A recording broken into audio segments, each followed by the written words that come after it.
Isn't that fun? Okay. All right. Thank you. All right. Bye. That wasn't the president. No? He just left? No, he hasn't left yet.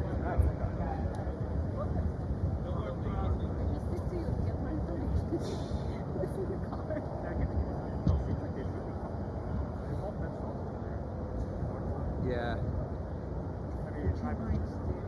Just because I'm gonna it's such a nice shot for the Capitol in the cars. Yeah. You're fine. Thank you. Thank you so much.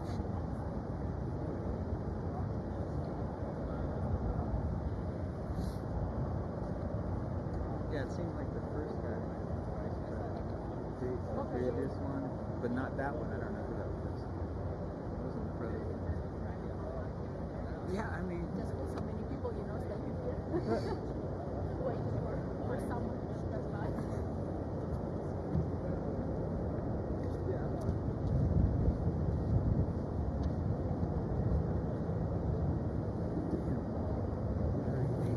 35.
Good to see you back.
What's up, man? How you doing? Good, good. I saw your wife the other day. She was in the White House. Good.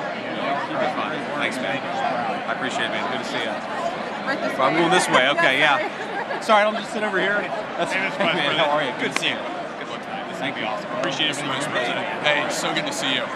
Oh, absolutely. Absolutely. So, how about you? I'm having a good time. I have an easier job. How's your wife doing? She's having fun. She's a champion. Good. Yeah. Good. All right, absolutely. Let's do that. I'm going to take you the other way. Stand here by me. All right. I'll keep you company. We're in the right spot.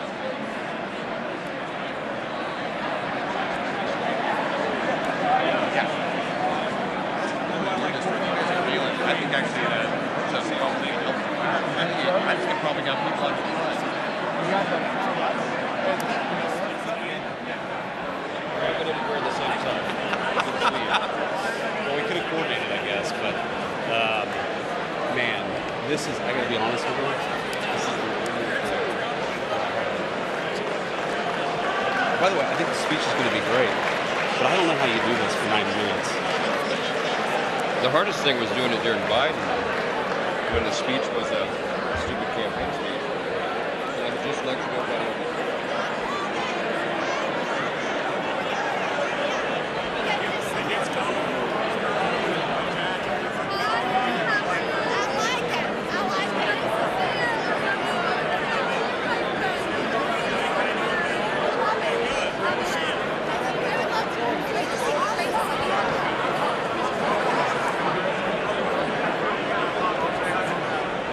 Hi, Tyler. Hey, Ashley Moody. Good to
The joint session will come to order.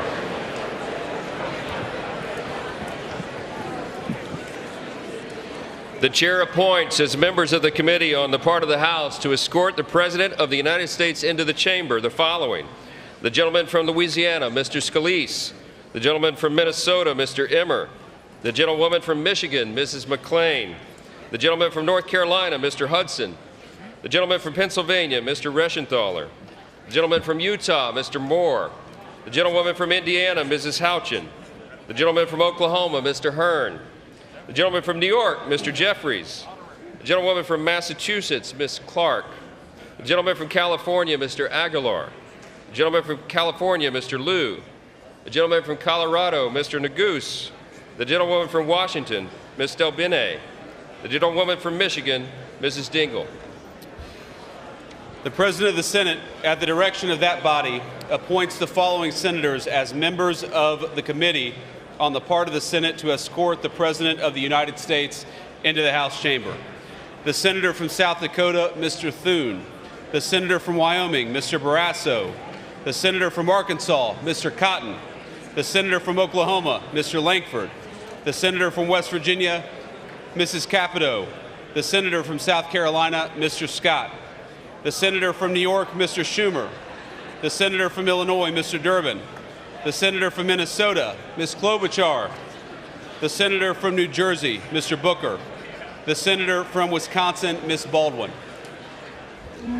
The members of the Escort Committee will exit the chamber through the lobby doors.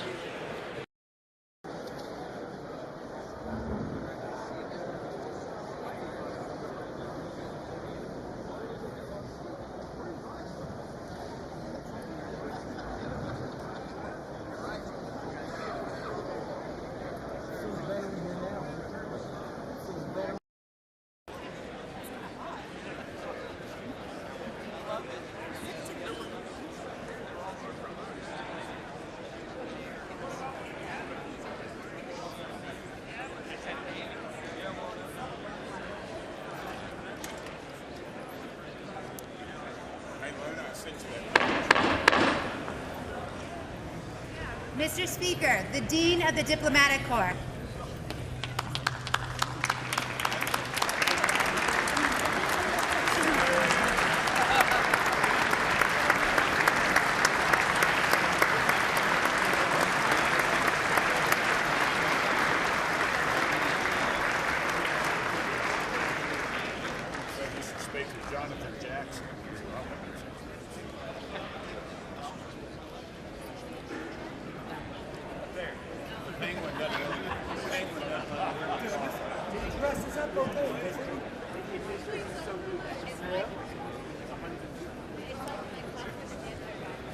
My wife loves this gray suit.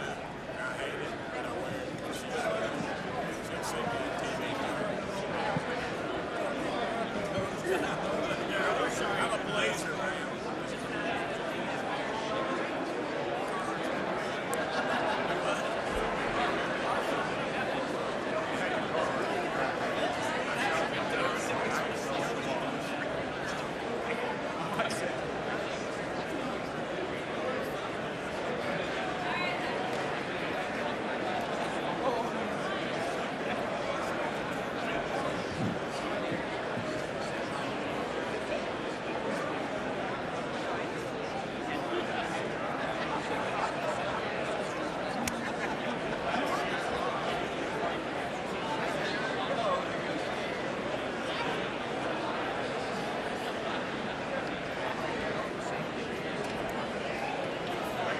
Sure, Mr. Speaker, the Chief Justice and Associate Justices of the United States Supreme Court. That's great.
Speaker, the President's Cabinet.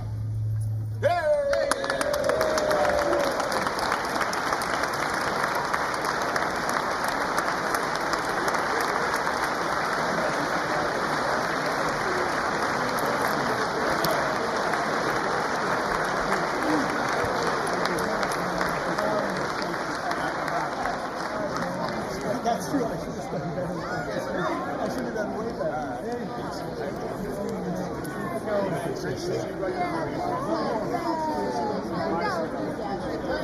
Secretary, can't wait to connect with you. You have so much stuff. Yes.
Mr. Speaker, the President of the United States.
Thank you.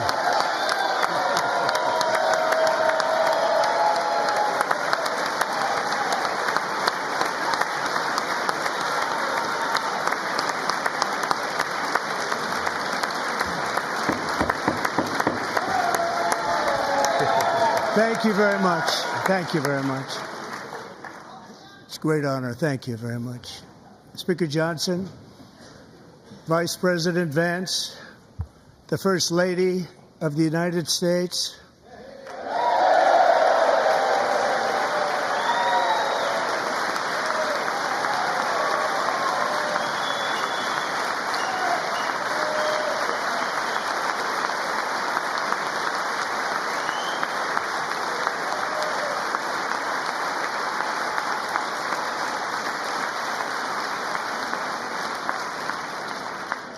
members of the United States Congress, thank you very much. And to my fellow citizens, America is back.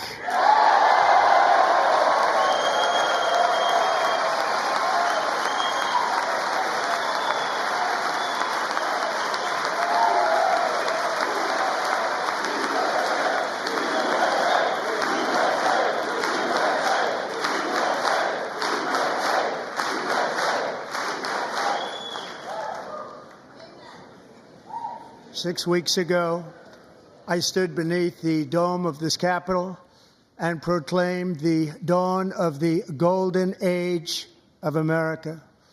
From that moment on, it has been nothing but swift and unrelenting action to usher in the greatest and most successful era in the history of our country. We have accomplished more in 43 days than most administrations accomplished in 4 years or 8 years, and we are just getting started.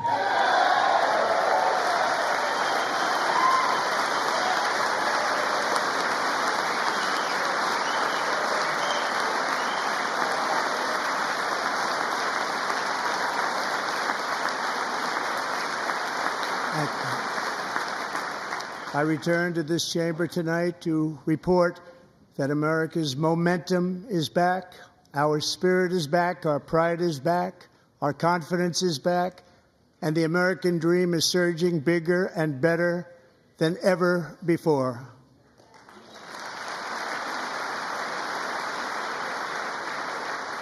The American dream is unstoppable, and our country is on the verge of a comeback, the likes of which the world has never witnessed and perhaps will never witness again. There's never been anything like it. The presidential election of November 5th was a mandate like has not been seen in many decades. We won all 7 swing states, giving us an electoral college victory of 312 votes.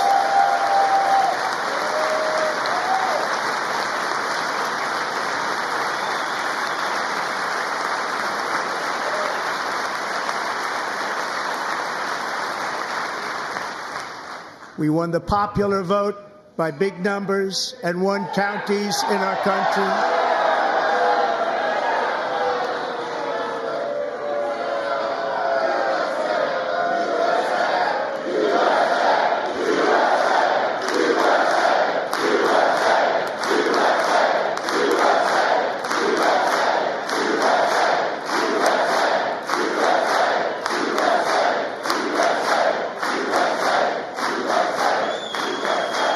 And won counties in our country, 2,700 to 525, on a map that reads almost completely red for Republican.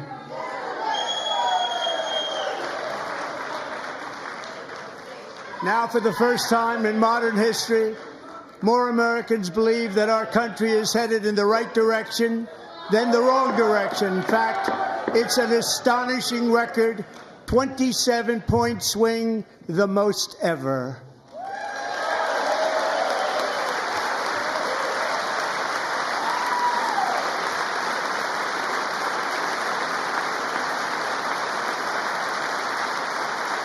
Likewise, Small business optimism saw its single largest one-month gain ever recorded, a 41-point jump.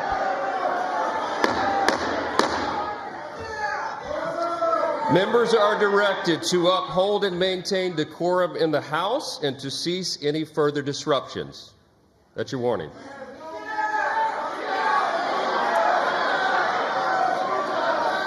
Members are engaging in willful and continuing breach of decorum, and the chair is prepared to direct the Sergeant-at-Arms to restore order to the joint session.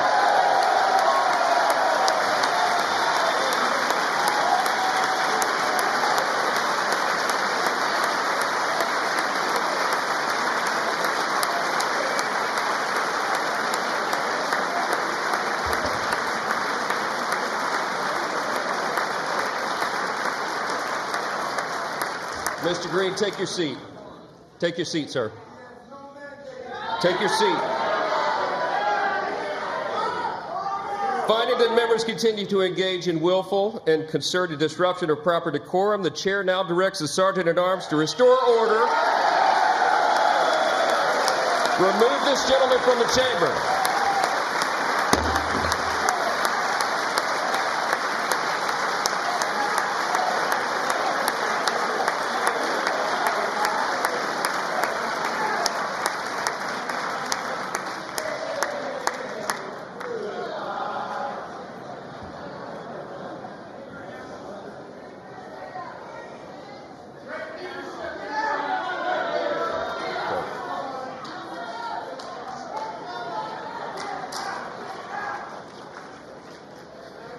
Members are directed to uphold and maintain decorum in the House.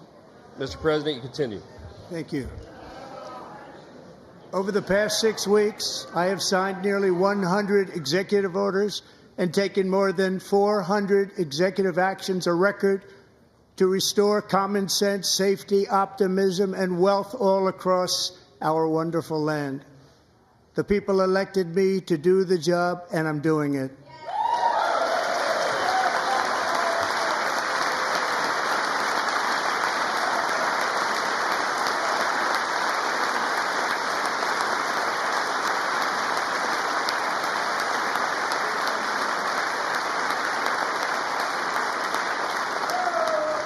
In fact, it has been stated by many that the first month of our presidency, it's our presidency, is the most successful in the history of our nation.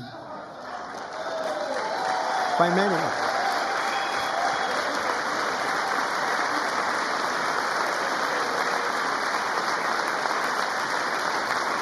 And what makes it even more impressive is that, do you know who number 2 is? George Washington. How about that? How about that? I don't know about that list, but we'll take it. Within hours of taking the oath of office, I declared a national emergency on our southern border, and I deployed the U.S. military and Border Patrol to repel the invasion of our country. And what a job they've done. As a result, illegal border crossings last month were by far the lowest ever recorded, ever.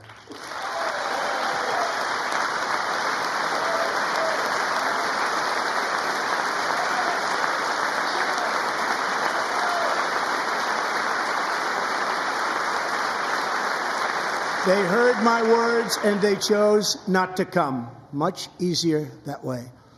In comparison, under Joe Biden, the worst president in American history, there were hundreds of thousands of illegal crossings a month, and virtually all of them, including murderers, drug dealers, gang members, and people from mental institutions and insane asylums, were released into our country. Who would want to do that? This is my 5th such speech to Congress. And once again, I look at the Democrats in front of me, and I realize there is absolutely nothing I can say to make them happy or to make them stand or smile or applaud. Nothing I can do. I could find a cure to the most devastating disease, a disease that would wipe out entire nations, or announce the answers to the greatest economy in history or the stoppage of crime to the lowest levels ever recorded. And these people sitting right here will not clap, will not stand, and certainly will not cheer for these astronomical achievements. They won't do it, no matter what. Five times I've been up here. It's very sad, and it just shouldn't be this way.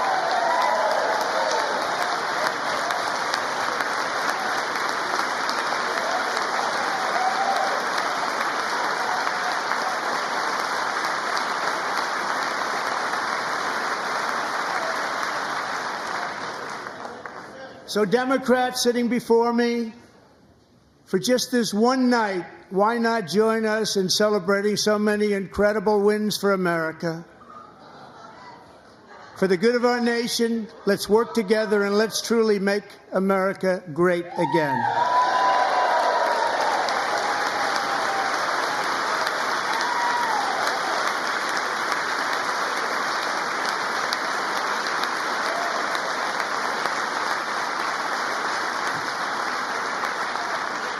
Every day, my administration is fighting to deliver the change America needs to bring a future that America deserves, and we're doing it. This is a time for big dreams and bold action. Upon taking office, I imposed an immediate freeze on all federal hiring, a freeze on all new federal regulations, and a freeze on all foreign aid.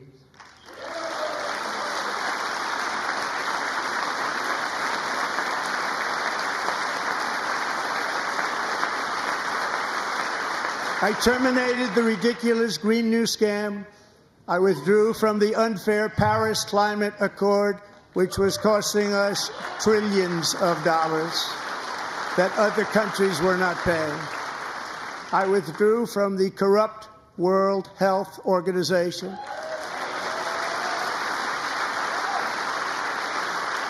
And I also withdrew from the anti-American UN Human Rights Council.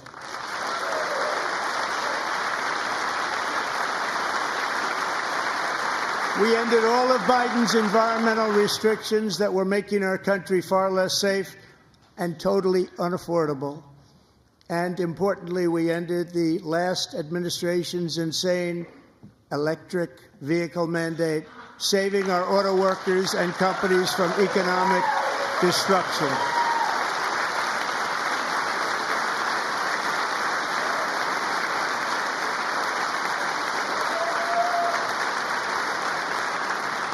To unshackle our economy, I have directed that for every one new regulation, 10 old regulations must be eliminated, just like I did in my very successful first term.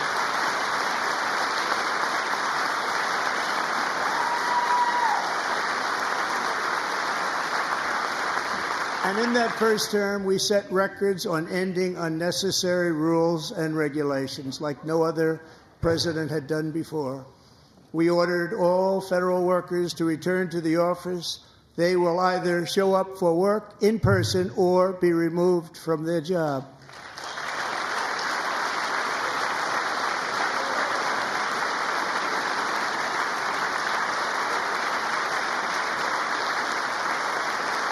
And we have ended weaponized government where, as an example, a sitting president is allowed to viciously prosecute his political opponent, like me. How did that work out? Not too good. Not too good.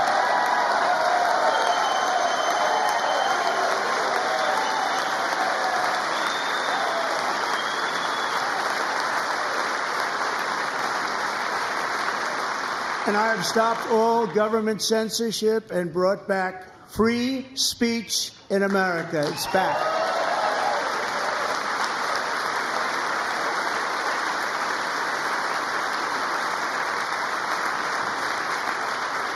And 2 days ago, I signed an order making English the official language of the United States of America.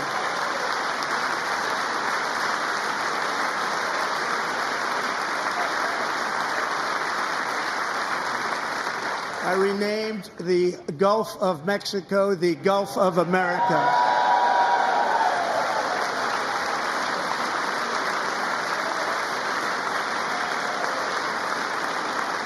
And likewise, I renamed, for a great president, William McKinley, Mount McKinley again. Beautiful Alaska. We love Alaska. We've ended the tyranny of so-called diversity, equity, and inclusion policies all across the entire federal government and indeed the private sector and our military. And our country will be woke no longer.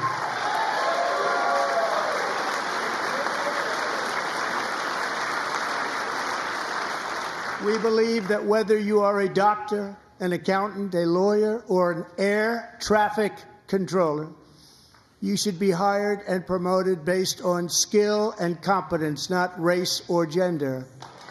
Very important.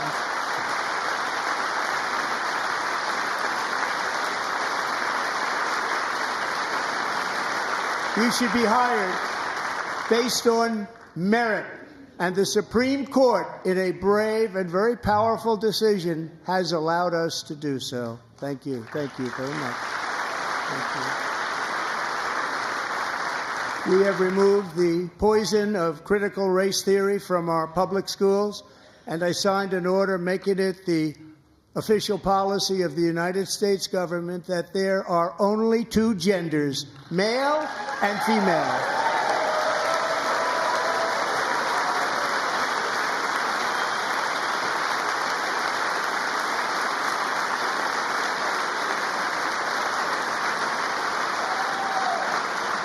I also signed an executive order to ban men from playing in women's sports.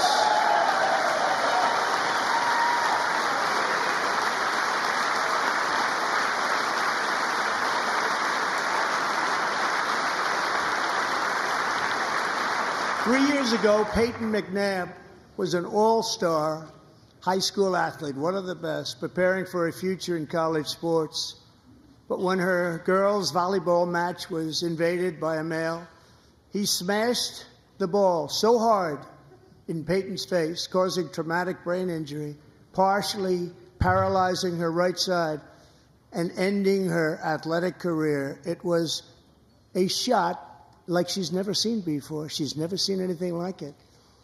Peyton is here tonight in the gallery, and Peyton, from now on, schools will kick the men off the girls' team, or they will lose all federal funding.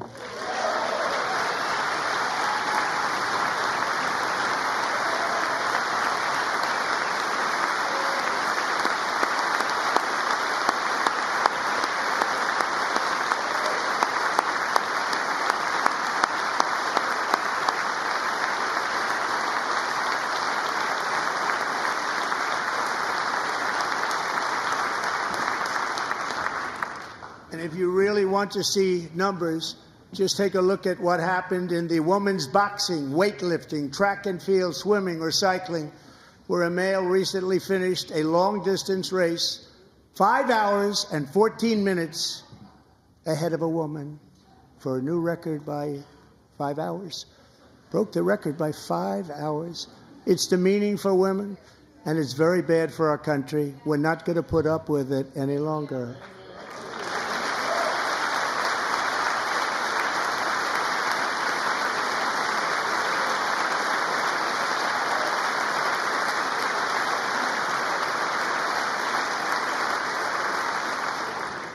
What I have just described is only a small fraction of the common sense revolution that is now, because of us, sweeping the entire world. Common sense has become a common theme, and we will never go back. Never. Never going to let that happen. Among my very highest priorities is to rescue our economy and get dramatic and immediate relief to working families. As you know, we inherited from the last administration an economic catastrophe and an inflation nightmare. Their policies drove up energy prices, pushed up grocery costs, and drove the necessities of life out of reach for millions and millions of Americans. They've never had anything like it. We suffered the worst inflation in 48 years, but perhaps even in the history of our country. They're not sure. As president, I'm fighting every day to reverse this damage and make America affordable again.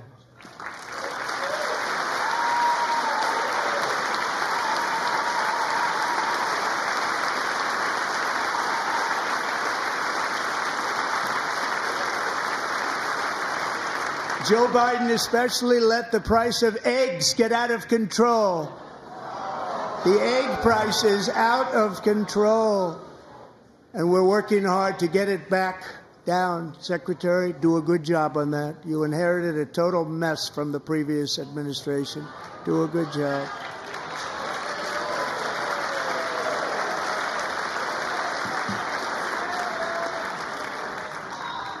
A major focus of our fight to defeat inflation is rapidly reducing the cost of energy. The previous administration cut the number of new oil and gas leases by 95%, slowed pipeline construction to a halt, and closed more than 100 power plants. We are opening up many of those power plants right now.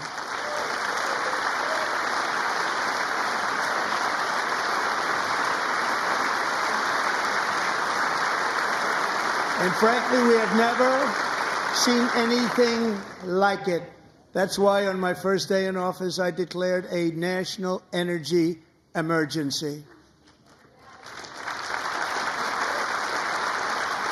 As you've heard me say many times, we have more liquid gold under our feet than any nation on earth, and by far. And now I fully authorize the most talented team ever assembled to go and get it. It's called Drill, Baby, Drill.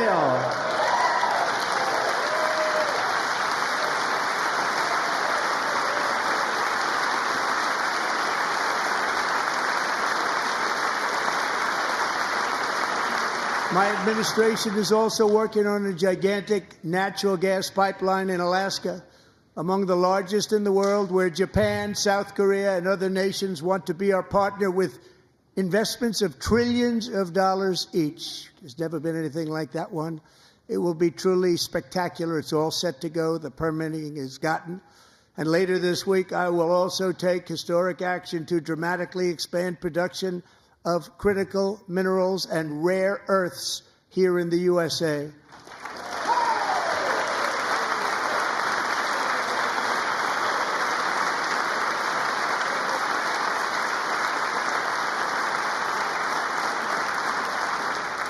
To further combat inflation, we will not only be reducing the cost of energy, but will be ending the flagrant waste of taxpayer dollars.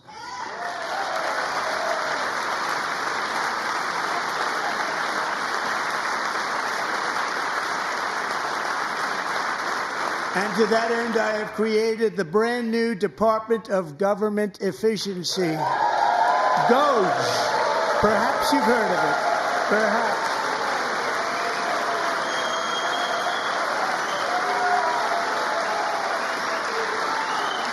Which is headed by Elon Musk, who is in the gallery tonight.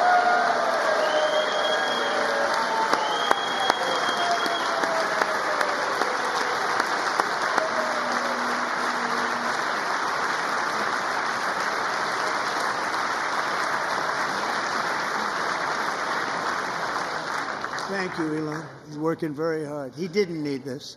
He didn't need this. Thank you very much. We appreciate it. Everybody here, even this side, appreciates it, I believe. They just don't want to admit that. Just listen to some of the appalling waste we have already identified. $22 billion from HHS to provide free housing and cars for illegal aliens. $45 million for diversity, equity, and inclusion scholarships in Burma. $40 million to improve the social and economic inclusion of sedentary migrants. Nobody knows what that is. $8 million to promote LGBTQI+ in the African nation of Lesotho, which nobody has ever heard of. $60 million for indigenous peoples and Afro-Colombian empowerment in Central America. $60 million. $8 million for making mice transgender. This is real. $32 million for a left-wing propaganda operation in Moldova. $10 million for male circumcision in Mozambique. $20 million for the Arab Sesame Street in the Middle East. It's a program. $20 million for a program. $1.9 billion to recently created Decarbonization of Homes Committee, headed up, and we know she's involved. Just at the last moment, the money was passed over by a woman named Stacey Abrams. Have you ever heard of her? A $3.5 million consulting contract for lavish fish monitoring. $1.5 million for voter confidence in Liberia. $14 million for social cohesion in Mali. $59 million for illegal alien hotel rooms in New York City. He's a real estate developer. He's done very well. $250,000 to increase vegan local climate action innovation in Zambia. $42 million for social and behavior change in Uganda. $14 million for improving public procurement in Serbia. $47 million for improving learning outcomes in Asia.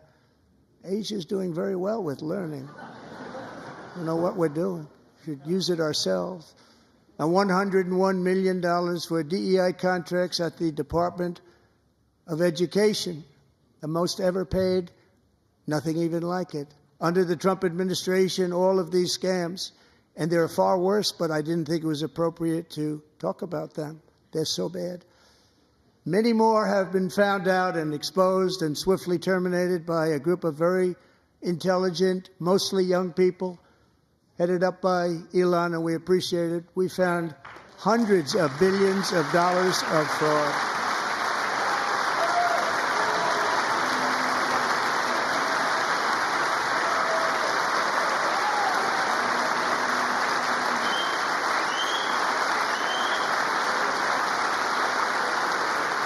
And we've taken back the money and reduced our debt to fight inflation and other things.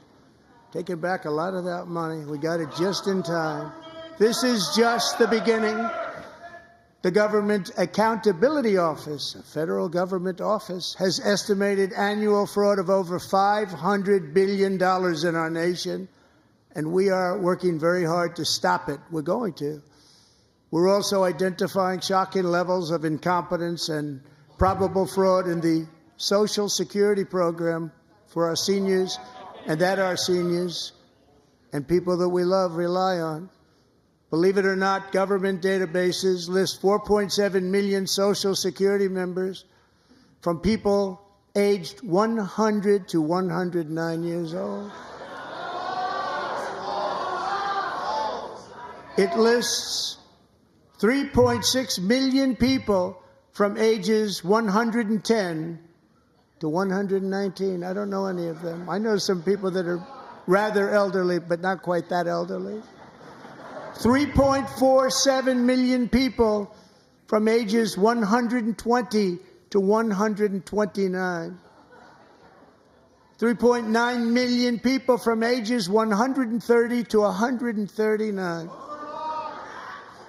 3.5 million people from ages 140 to 149. And money is being paid to many of them, and we're searching right now. In fact, Pam, good luck. Good luck. You're going to find it.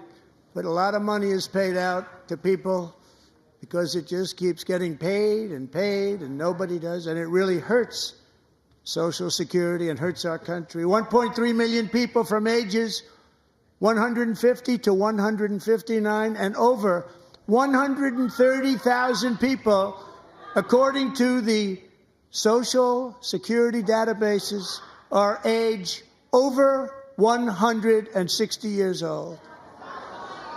We have a healthier country than I thought, Bobby.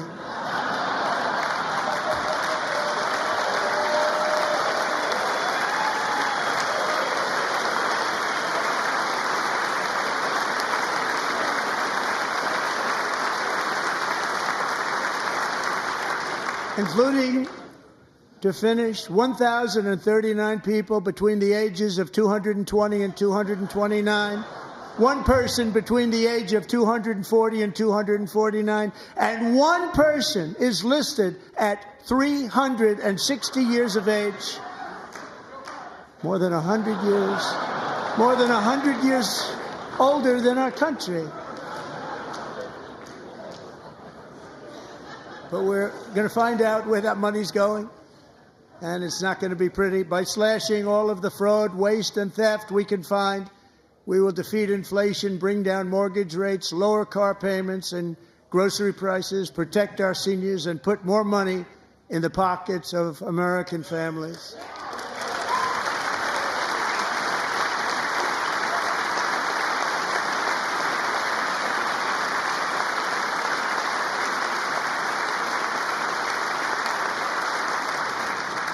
And today, interest rates took a beautiful drop, big, beautiful drop. It's about time. And in the near future, I want to do what has not been done in 24 years, balance the federal budget. We're going to balance it.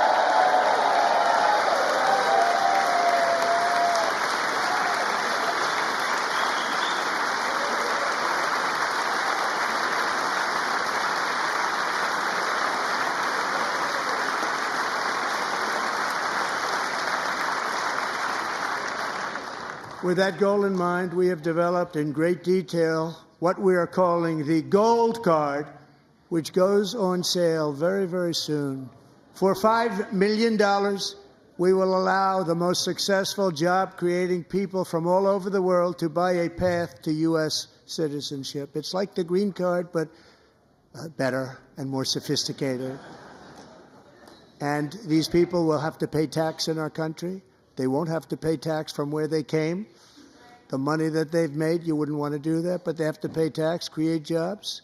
They'll also be taking people out of colleges and paying for them so that we can keep them in our country instead of having them being forced out.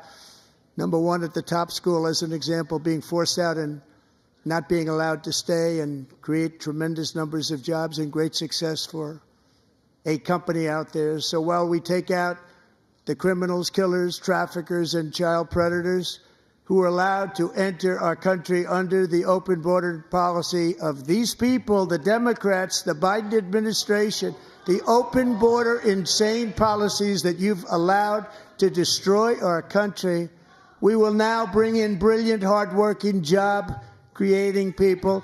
They're going to pay a lot of money, and we're going to reduce our debt with that money.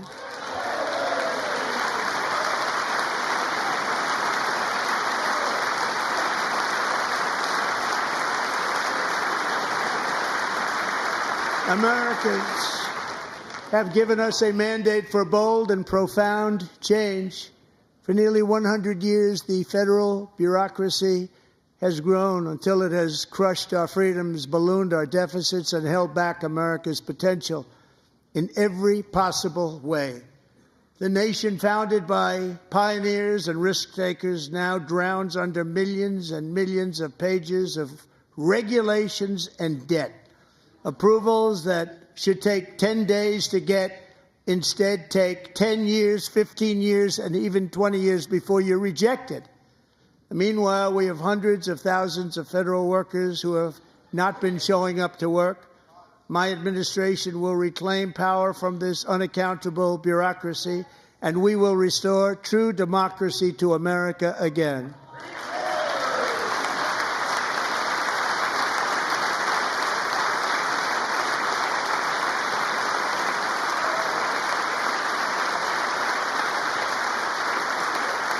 And any federal bureaucrat who resists this change will be removed from office immediately. Because we are draining the swamp. It's very simple. And the days of rule by unelected bureaucrats are over.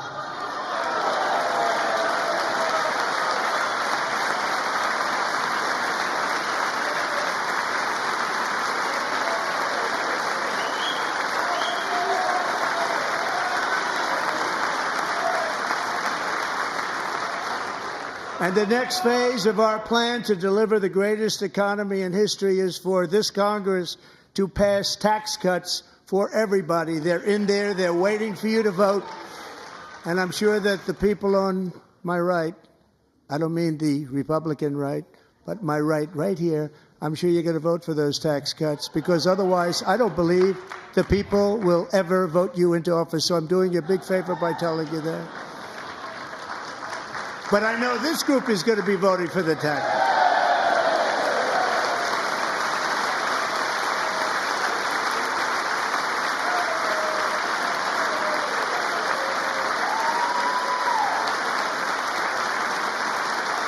Thank you.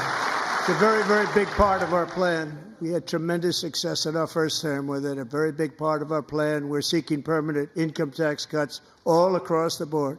And to get urgently needed relief to Americans hit especially hard by inflation, I'm calling for no tax on tips, no tax on overtime, and no tax on Social Security benefits for our great seniors.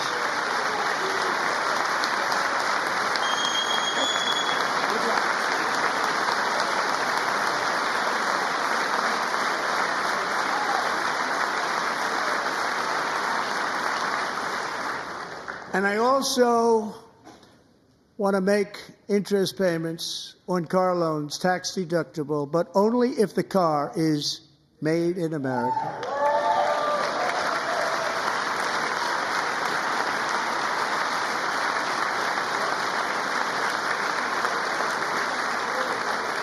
And by the way, we're going to have growth in the auto industry like nobody's ever seen. Plants are opening up all over the place. Deals are being made. Never seen. That's a combination of the election win and tariffs.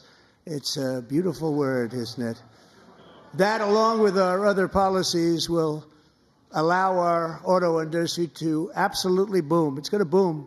Spoke to the majors today, all three, the top people, and they're so excited. In fact, already numerous car companies have announced that they will be building massive automobile plants in America, with Honda just announcing a new plant in Indiana, one of the largest anywhere in the world.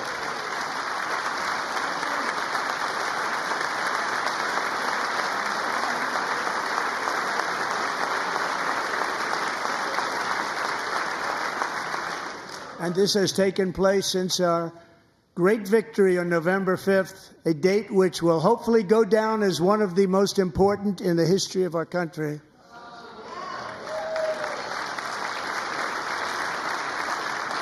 In addition, as part of our tax cuts, we want to cut taxes on domestic production and all manufacturing. And just as we did before, we will provide 100% expensing. It will be retroactive to January 20th, 2025. And it was one of the main reasons why our tax cuts were so successful in our first term, giving us the most successful economy in the history of our country. First term. We had a great first term.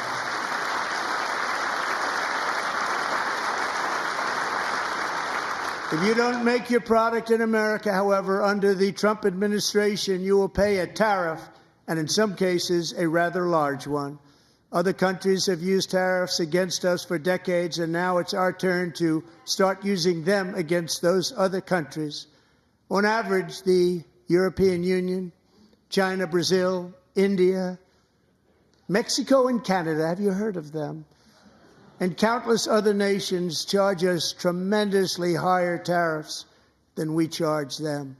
It's very unfair. India charges us auto tariffs higher than 100%. China's average tariff on our products is twice what we charge them. And South Korea's average tariff is 4 times higher. Think of that, 4 times higher. And we give so much help militarily and in so many other ways to South Korea. But that's what happens. This is happening by friend and foe. This system is not fair to the United States and never was. And so on April 2nd, I wanted to make it April 1st, but I didn't want to be accused of April Fool's Day. That's not, just one day cost us a lot of money. But we're going to do it in April. I'm a very superstitious person. April 2nd, reciprocal tariffs kick in. And whatever they tariff us, other countries, we will tariff them. That's reciprocal, back and forth. Whatever they tax us, we will tax them. If they do non-monetary tariffs to keep us out of their market, then we will do non-monetary barriers to keep them out of our market. There's a lot of that, too. They don't even allow us in their market. We will take in trillions and trillions of dollars and create jobs like we have never seen before. I did it with China and I did it with others, and the Biden administration couldn't do anything about it because there was so much money they couldn't do anything about it. We have been ripped off for decades by nearly every country on earth, and we will not let that happen any longer.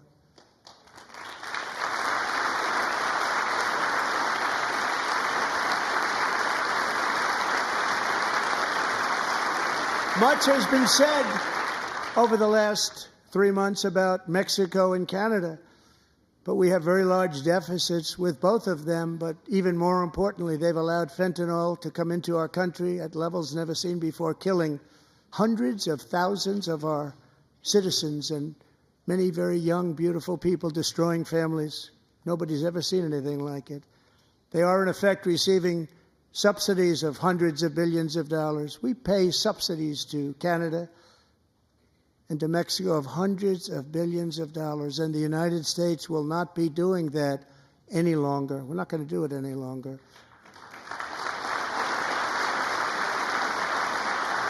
Thanks to our America First policies we're putting into place, we have had $1.7 trillion of new investment in America in just the past few weeks. The combination of the election and our economic policies that people of SoftBank, one of the most brilliant anywhere in the world, announced a $200 billion investment. OpenAI and Oracle, Larry Ellison, announced $500 billion investment, which they wouldn't have done if Kamala had won. Apple announced $500 billion investment. Tim Cook called me. He said, I cannot spend it fast enough. It's going to be much higher than that, I believe. They'll be building their plants here instead of in China. And just yesterday, Taiwan Semiconductor, the biggest in the world, most powerful in the world, has a tremendous amount, 97% of the market, announced a $165 billion investment to build the most powerful chips on earth right here in the USA.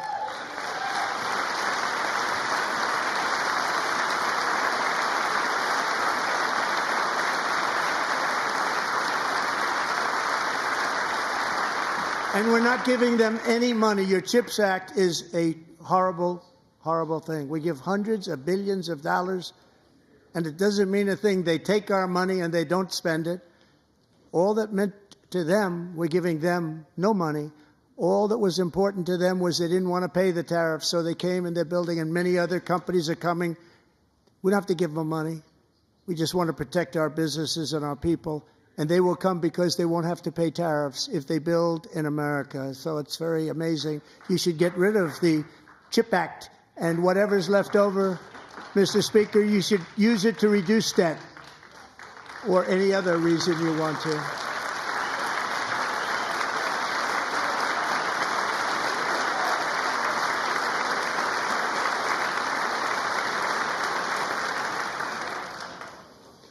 Our new trade policy will also be great for the American farmer. I love the farmer,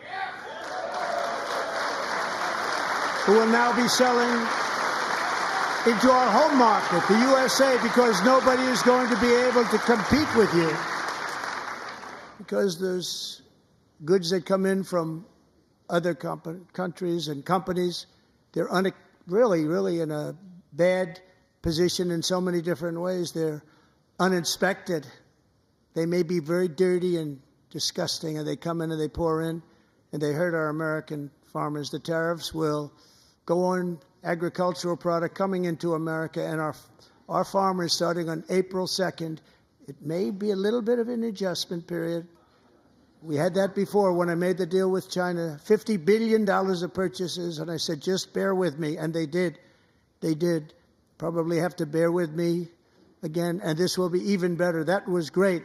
The problem with it was that Biden didn't enforce it. He didn't enforce it. $50 billion of purchases, and we were doing great, but Biden did not enforce it, and it hurt our farmers. But our farmers are going to have a field day right now. So to our farmers, have a lot of fun. I love you too. I love you too. It's all going to happen.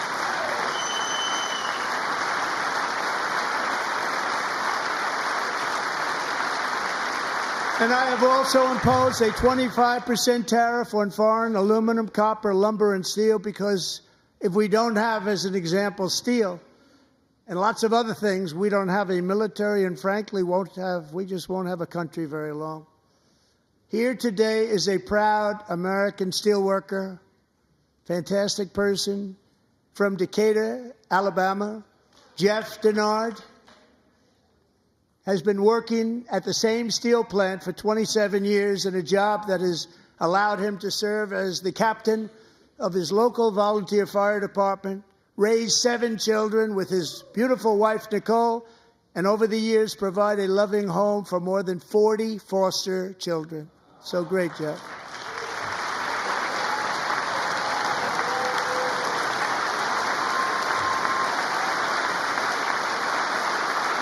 Thank you, Jeff. Thank you, Jeff.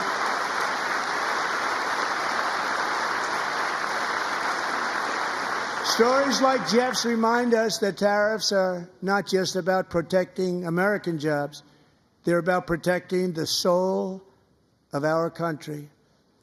Tariffs are about making America rich again and making America great again, and it's happening, and it will happen rather quickly. There'll be a little disturbance, but we're okay with that. It won't be much. No, you're not. Oh. And look where Biden took us. Very low, the lowest we've ever been. Jeff, I want to thank you very much. And I also want to recognize another person who has devoted herself to foster care community. She works so hard on it. A very loving person, our magnificent First Lady of the United States.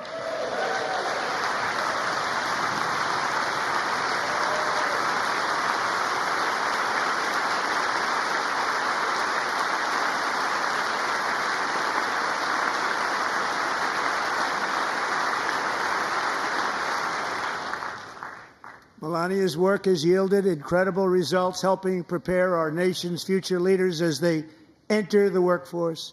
Our First Lady is joined by 2 impressive young women, very impressive. Haley Ferguson, who benefited from the First Lady's Fostering the Future initiative and is poised to complete her education and become a teacher. And Elliston Berry, who became a victim of an illicit deepfake image produced by a peer. With Elliston's help, the Senate just passed the Take It Down Act, and this is so important. Thank you very much, John. John Thune, thank you. Stand up, John. Thank you, John.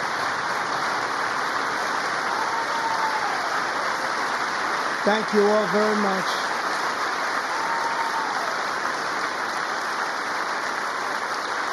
Thank you. And thank you to John Thune and the Senate. Great job. To criminalize the publication of such images online is terrible, terrible thing. And once it passes the House, I look forward to signing that bill into law. Thank you. And I'm going to use that bill for myself, too, if you don't mind. Because nobody gets treated worse than I do online. Nobody. That's great. Thank you very much to the Senate. Thank you. But But if we truly care about protecting Americans' children, no step is more crucial than securing America's borders. Over the past 4 years, 21 million people poured into the United States. Many of them were murderers, human traffickers, gang members, and other criminals from the streets of dangerous cities all throughout the world. Because of Joe Biden's insane and very dangerous open border policies, they are now strongly embedded in our country, but we are getting them out and getting them out fast.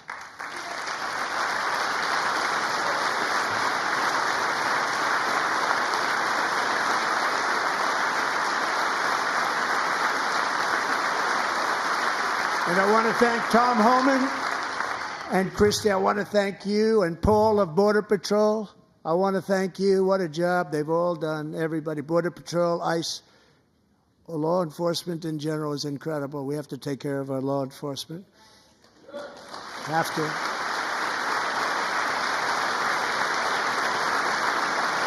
Last year,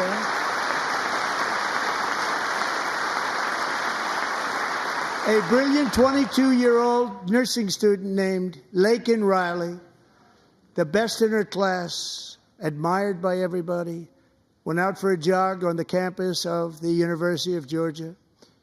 That morning, Laken was viciously attacked, assaulted, beaten, brutalized, and horrifically murdered.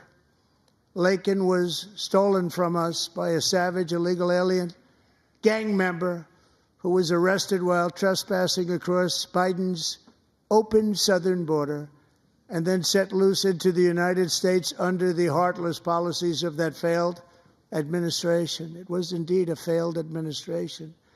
He had then been arrested and released in a Democrat-run sanctuary city, a disaster, before ending the life of this beautiful young angel. With us this evening are Laken's beloved mother, Allison, and her sister, Lauren.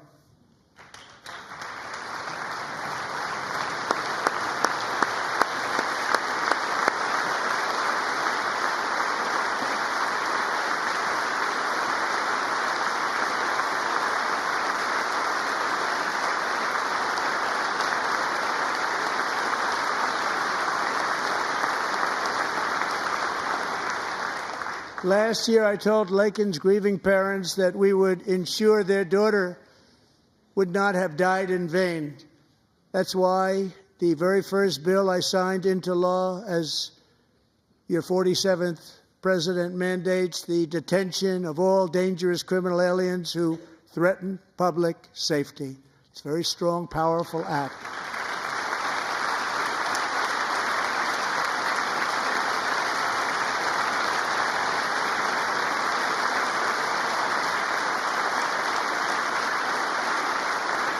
It's called the Laken-Riley Act. So Allison and Lauren, America will never, ever forget our beautiful Laken Hope Riley.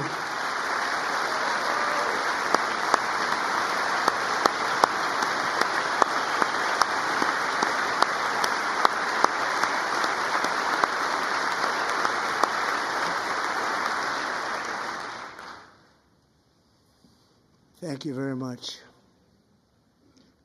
Since taking office, my administration has launched the most sweeping border and immigration crackdown in American history, and we quickly achieved the lowest numbers of illegal border crossers ever recorded. Thank you.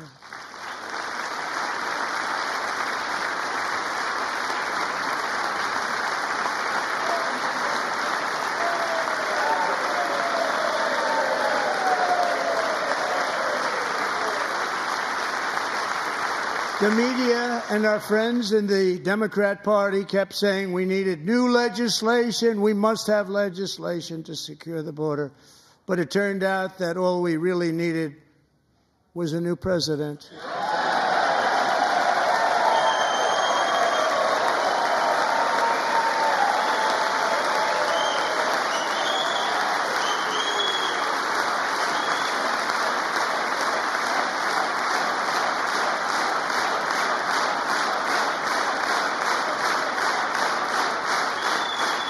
Thank you. Joe Biden didn't just open our borders, he flew illegal aliens over them to overwhelm our schools, hospitals, and communities throughout the country. Entire towns like Aurora, Colorado, and Springfield, Ohio, buckled under the weight of the migrant occupation and corruption like nobody's ever seen before. Beautiful towns destroyed. Now, just as I promised in my inaugural address, we are achieving the great liberation of America.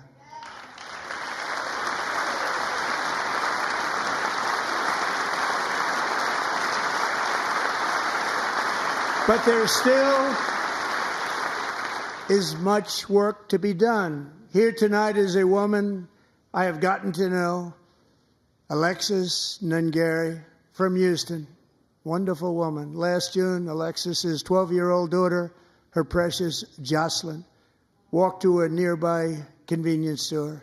She was kidnapped, tied up, assaulted for 2 hours under a bridge, and horrifically murdered.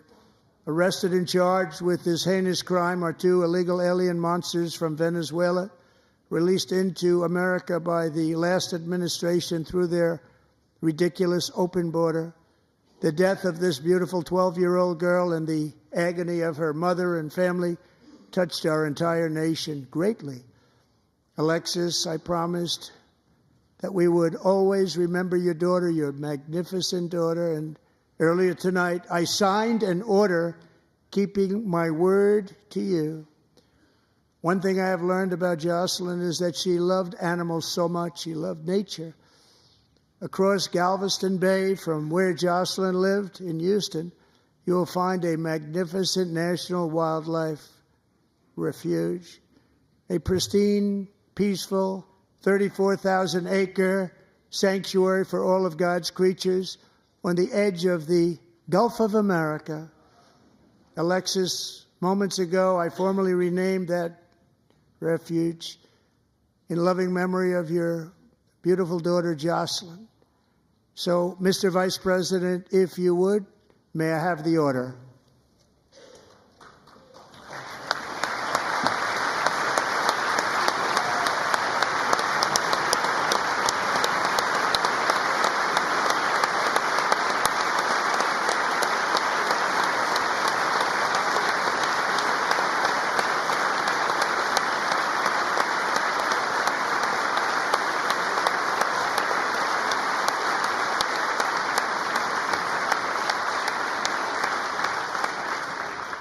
Thank you very much. All 3 savages charged with Jocelyn and Lakin's murders were members of the Venezuelan prison gang, the toughest gang, they say, in the world, known as Tren de Aragua. 2 weeks ago, I officially designated this gang, along with MS-13 and the bloodthirsty Mexican drug cartels, as foreign terrorist organizations.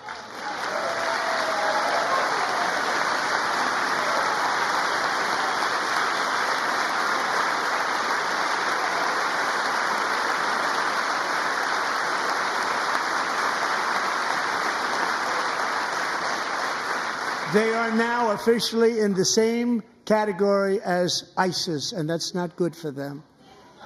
Countless thousands of these terrorists were welcomed into the U.S. by the Biden administration. But now every last one will be rounded up and forcibly removed from our country, or, if they're too dangerous, put in jails, standing trial in this country, because we don't want them to come back ever. With us this evening is a warrior on the front lines of that battle, Border Patrol Agent Roberto Ortiz. Great guy.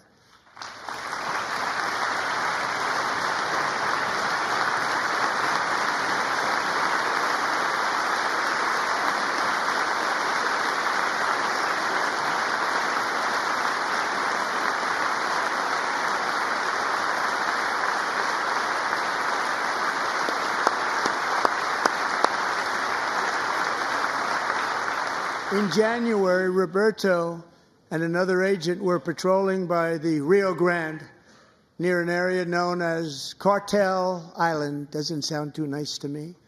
When heavily armed gunmen started shooting at them. Roberto saw that his partner was totally exposed, at great danger, and he leapt into action, returning fire and providing crucial seconds for his fellow agent to seek safety, just barely. I have some of the prints of that event, and it was not good. Agent Ortiz, we salute you for your great courage and for your line of fire that you took and for the bravery that you showed. We honor you, and we will always honor you. Thank you, Roberto, very much.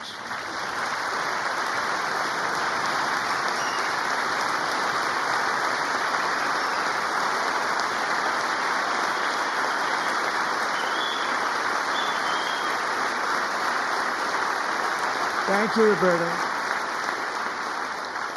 And I actually got to know him on my many calls to the border.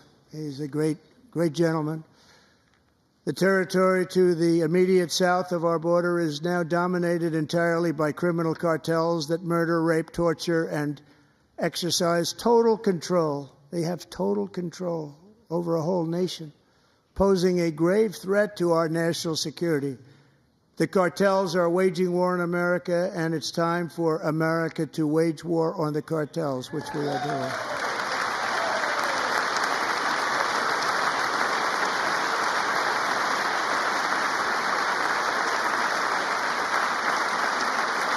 Five nights ago, Mexican authorities, because of our tariff policies being imposed on them, think of this, handed over to us 29 of the biggest cartel leaders in their country. That has never happened before. They want to make us happy. First time ever. But we need Mexico and Canada to do much more than they've done, and they have to stop the fentanyl and drugs pouring into the USA. They're going to stop it. I have sent Congress a detailed funding request laying out exactly how we will eliminate these threats to protect our homeland and complete the largest deportation operation in American history, larger even than current record holder President Dwight D. Eisenhower, a moderate man, but someone who believed very strongly in borders. Americans expect Congress to send me this funding without delay so I can sign it into law. So, Mr. Speaker, John Thune, both of you, I hope you're going to be able to do that, Mr. Speaker. Thank you. Mr. Leader, thank you. Thank you very much. And let's get it to me. I'll sign it so fast, you won't even believe it.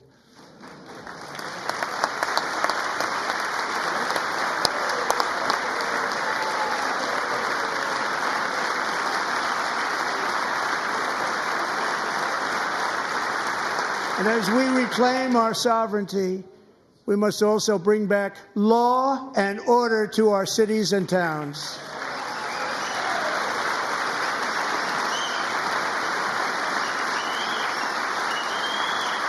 In recent years, our justice system has been turned upside down by radical left lunatics. Many jurisdictions virtually ceased enforcing the law against dangerous repeat offenders while weaponizing law enforcement against political opponents like me. My administration has acted swiftly and decisively to restore fair, equal, and impartial justice under the constitutional rule of law, starting at the FBI and the DOJ. Pam, good luck. Cash, wherever you may be, good luck. Good luck. Pam Bond. Good luck. So important. Going to do a great job. Cash, thank you. Thank you, Cash.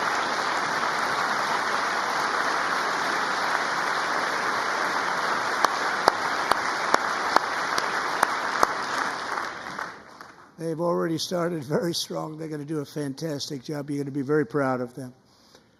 We're also once again giving our police officers the support, protection, and respect they so dearly deserve. They have to get it. They have such a hard, dangerous job, but we're going to make it less dangerous. The problem is the bad guys don't respect the law, but they're starting to respect it, and they soon will respect it. This also includes our great fire departments throughout the country. Our firemen and women are unbelievable people, and we'll never forget them. And besides that, they voted for me in record numbers, so I have no choice.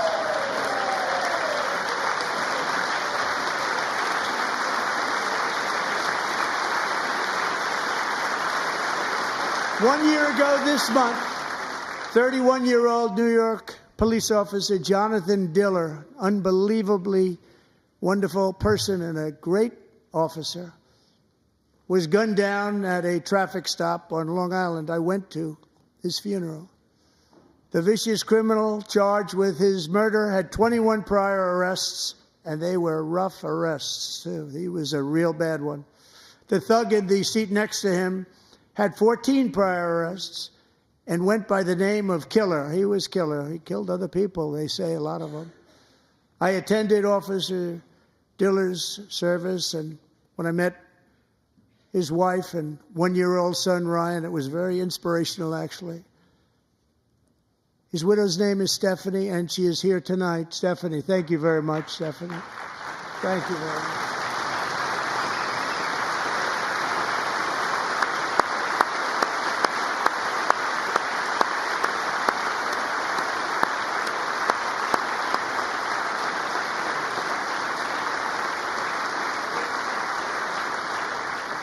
Stephanie, we're going to make sure that Ryan knows his dad was a true hero, New York's finest, and we're going to get these cold-blooded killers and repeat offenders off our streets, and we're going to do it fast.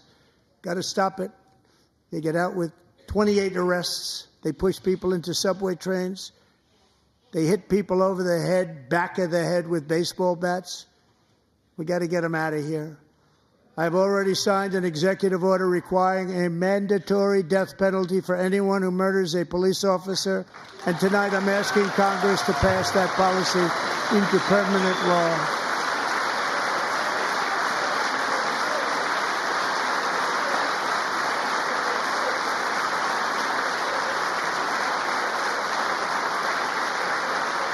I'm also asking for a new crime bill getting tough on repeat offenders while enhancing protections for America's police officers so they can do their jobs without fear of their lives being totally destroyed.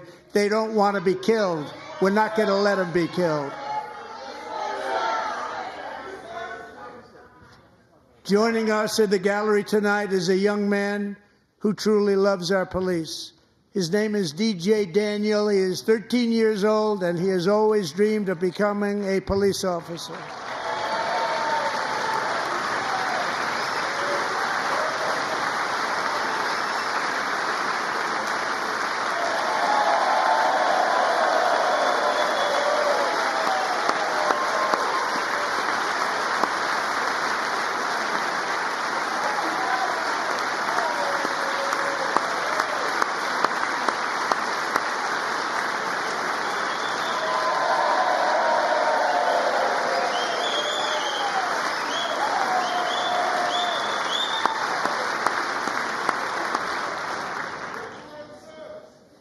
But in 2018, DJ was diagnosed with brain cancer.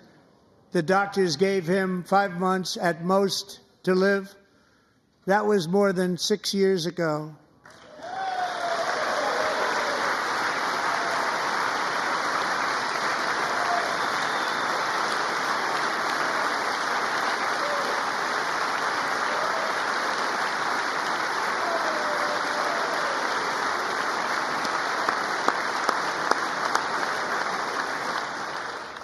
Since that time, DJ and his dad have been on a quest to make his dream come true, and DJ has been sworn in as an honorary law enforcement officer, actually a number of times. The police love him, the police departments love him.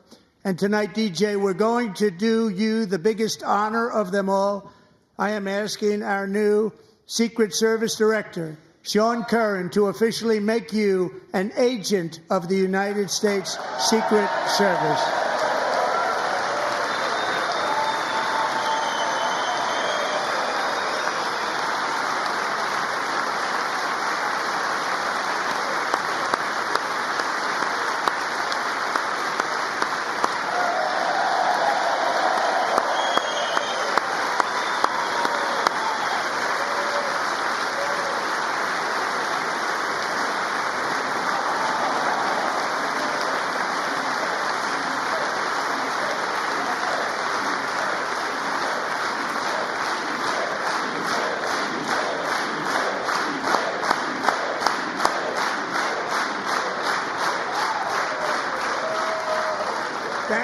DJ. DJ's doctors believe his cancer likely came from a chemical he was exposed to when he was younger. Since 1975, rates of child cancer have increased by more than 40%. Reversing this trend is one of the top priorities for our new presidential commission to make America healthy again, chaired by our new Secretary of Health and Human Services, Robert F. Kennedy, Jr.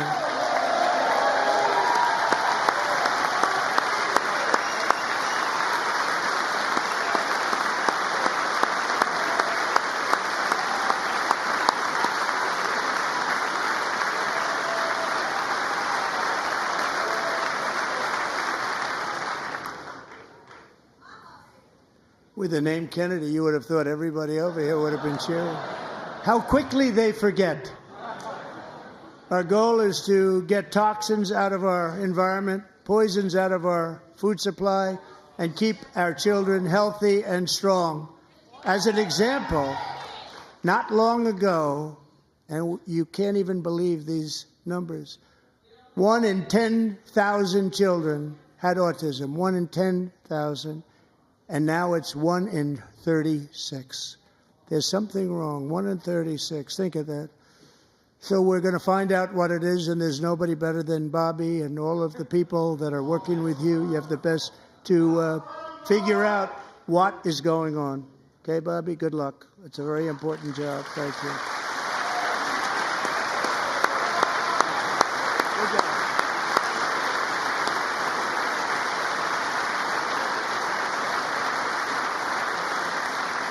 Thank you. My administration is also working to protect our children from toxic ideologies in our schools. A few years ago, January Littlejohn and her husband discovered that their daughter's school had secretly socially transitioned their 13-year-old little girl. Teachers and administrators conspired to deceive January and her husband while encouraging her daughter to use a new name and pronouns. They, them pronoun, actually, all without telling January, who is here tonight and is now a courageous advocate against this form of child abuse. January, thank you. Thank you. Thank you very much.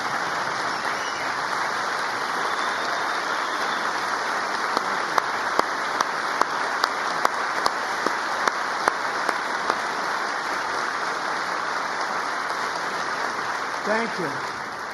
Stories like this are why, shortly after taking office, I signed an executive order banning public schools from indoctrinating our children with transgender ideology.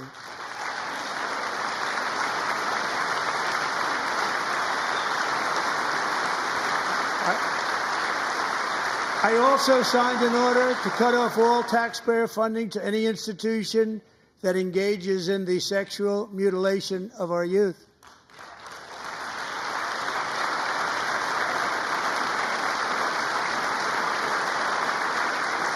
And now I want Congress to pass a bill permanently banning and criminalizing sex changes on children and forever ending the lie that any child is trapped in the wrong body.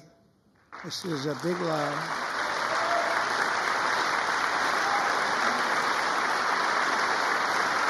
And our message to every child in America is that you are perfect exactly the way God made you.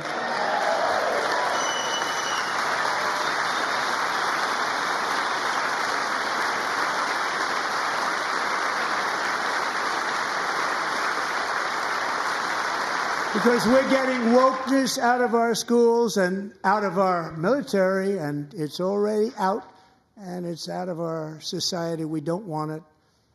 Wokeness is trouble. Wokeness is bad. It's gone. It's gone. And we feel so much better for it, don't we? Don't we feel better? Our service members won't be activists and ideologues. They will be fighters and warriors. They will fight for our country. And Pete, congratulations. Secretary of Defense, congratulations.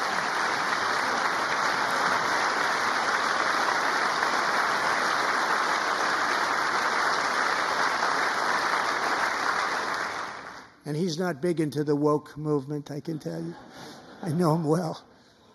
I am pleased to report that in January, the U.S. Army had its single best recruiting month in 15 years, and that all armed services are having among the best recruiting results ever in the history of our services.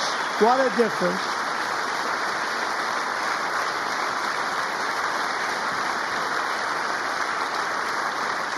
And you know, it was just a few months ago where the results were exactly the opposite. We couldn't recruit anywhere. We couldn't recruit.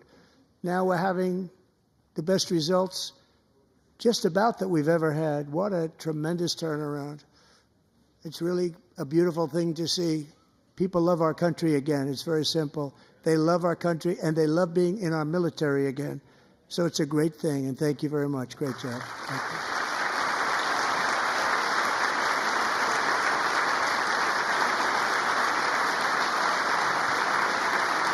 We're joined tonight by a young man, Jason Hartley, who knows the weight of that call of duty. Jason's father, grandfather, and great-grandfather all wore the uniform.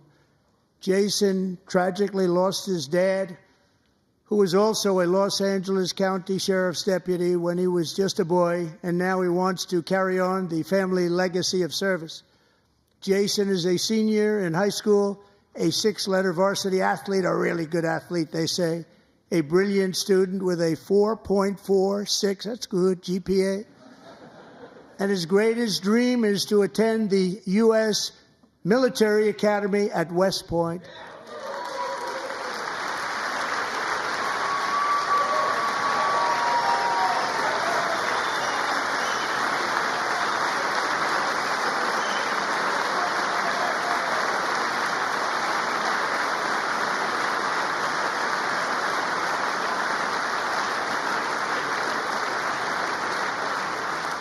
And Jason, that's a very big deal getting in. That's a hard one to get into. But I'm pleased to inform you that your application has been accepted.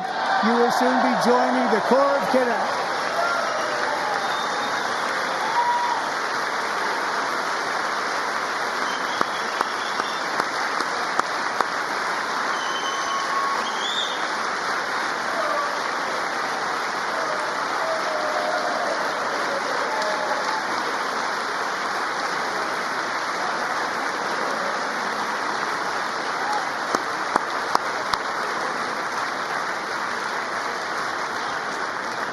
Thank you. Jason, you're going to be on the long gray line, Jason. As Commander-in-Chief, my focus is on building the most powerful military of the future. As a first step, I'm asking Congress to fund a state-of-the-art Golden Dome missile defense shield to protect our homeland, all made in the USA.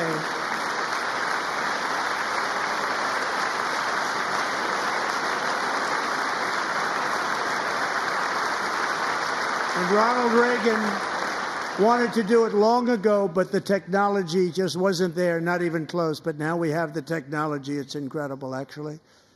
And other places, they have it. Israel has it. Other places have it. And the United States should have it too, right, Tim, right? They should have it too. So I want to thank you. But it's a very, very important. This is a very dangerous world. We should have it. We want to be protected, and we're going to protect our citizens like never before. To boost our defense industrial base, we are also going to resurrect the American shipbuilding industry, including commercial shipbuilding and military shipbuilding.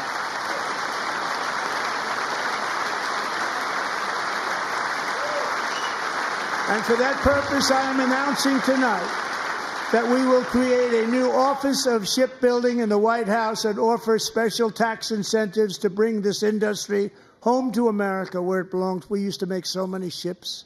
We don't make them anymore very much, but we're going to make them very fast, very soon. It will have a huge impact. To further enhance our national security, my administration will be reclaiming the Panama Canal, and we've already started doing it.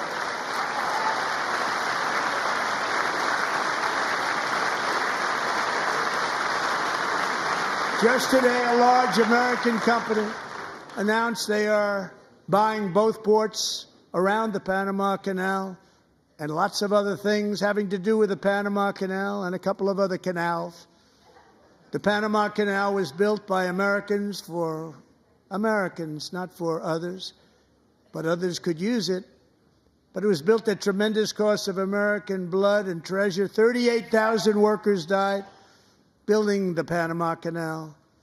They died of malaria. They died of snake bites and mosquitoes. Not a nice place to work. They paid them very highly to go there, knowing there was a 25% chance that they would die. The most expensive project also that was ever built in our country's history, if you bring it up to modern day costs. It was given away by the Carter administration for $1, but that agreement has been violated very severely. We didn't give it to China. We gave it to Panama, and we're taking it back.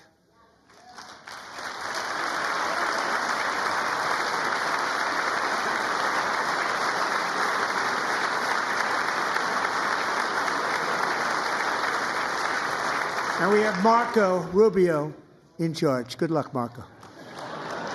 Now, we know who to blame if anything goes wrong. Marco's been amazing, and he's going to do a great job. Think of it. He got 100 votes. You know, he was approved with actually 99, but the 100th was this gentleman, and I feel very certain. So let's assume he got 100 votes. And I'm either very, very happy about that or I'm very concerned about it. But he's already proven. I mean, he's a great gentleman. He's respected by everybody, and we appreciate you voting for Marco. He's going to do a fantastic job. Thank you. Thank you. He's doing a great job. Great job. And I also have a message tonight for the incredible people of Greenland. We strongly support your right to determine your own future. And if you choose, we welcome you into the United States of America. We need Greenland for national security and even international security, and we're working with everybody involved to try and get it. But we need it really for international world security, and I think we're going to get it. One way or the other, we're going to get it. We will keep you safe. We will make you rich, and together we will take Greenland to heights like you have never thought possible before. It's a very small population, but very, very large piece of land and very, very important for military security. America is once again standing strong against the forces of radical Islamic terrorism. 3.5 years ago, ISIS terrorists killed 13 American service members and countless others in the Abbey Gate bombing during the disastrous and incompetent withdrawal from Afghanistan. Not that they were withdrawing, it was the way they withdrew. Perhaps the most embarrassing moment in the history of our country. Tonight, I am pleased to announce that we have just apprehended the top terrorist responsible for that atrocity, and he is right now on his way here to face the swift sword of American justice.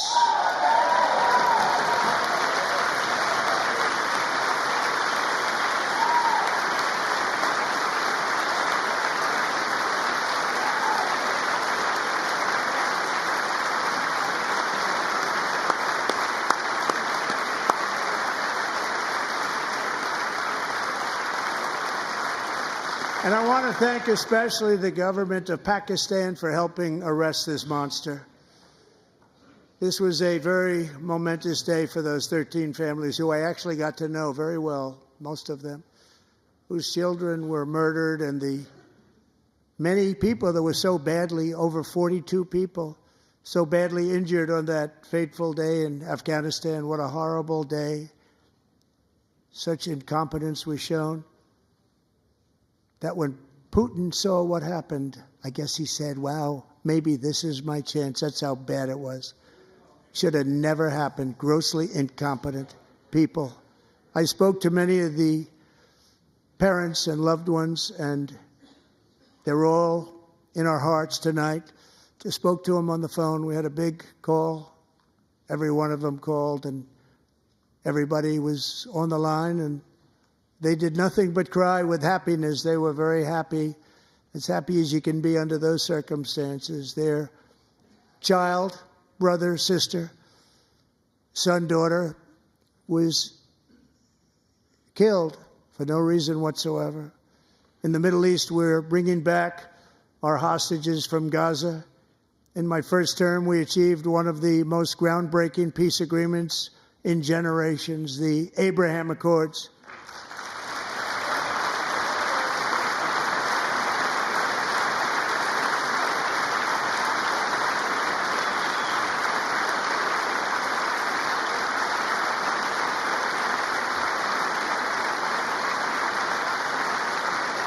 And now we're going to build on that foundation to create a more peaceful and prosperous future for the entire region. A lot of things are happening in the Middle East. People have been talking about that so much lately with everything going on with Ukraine and Russia.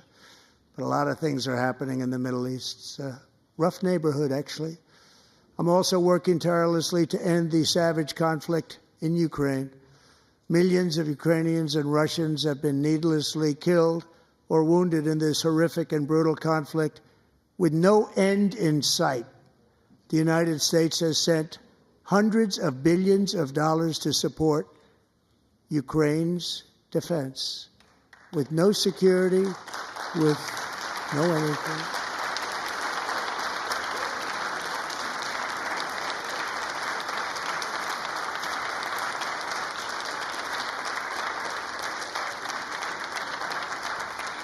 Do you want to keep it going for another 5 years? Yeah, you would say Pocahontas says yes.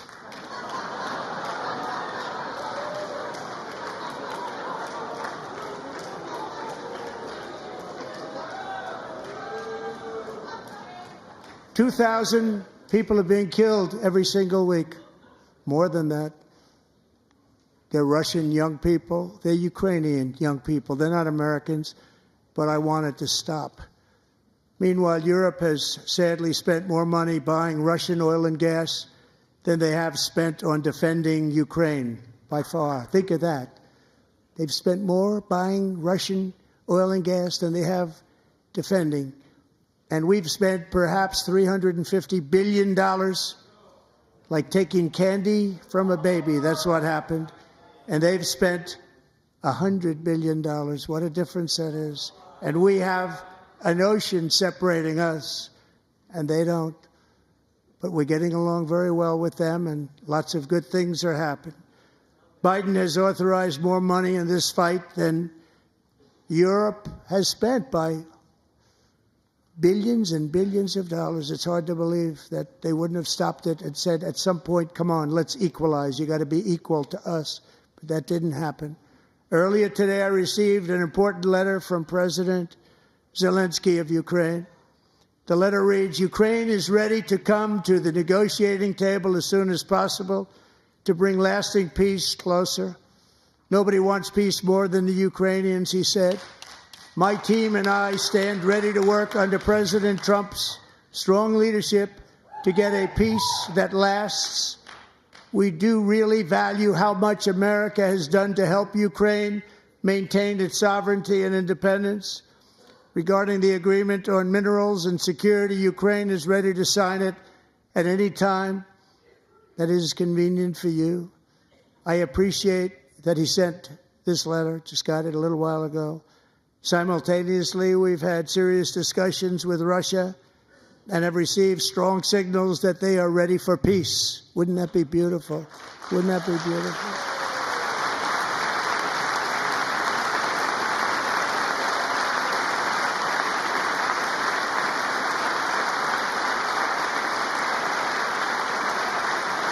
Wouldn't that be beautiful?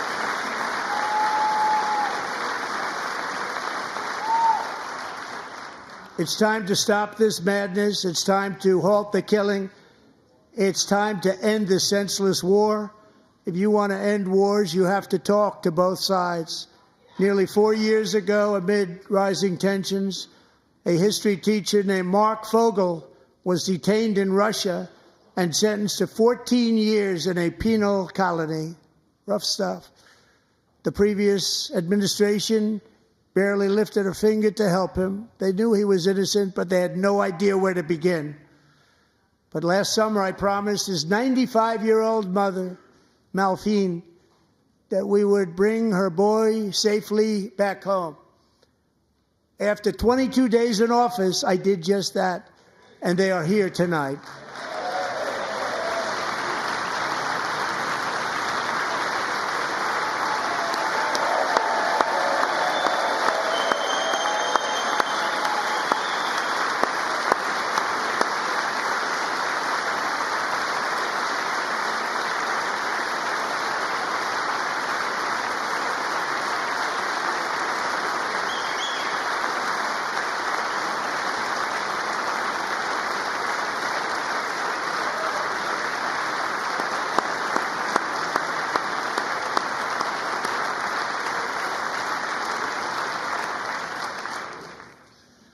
To Mark and his great mom, we are delighted to have you safe and sound and with us.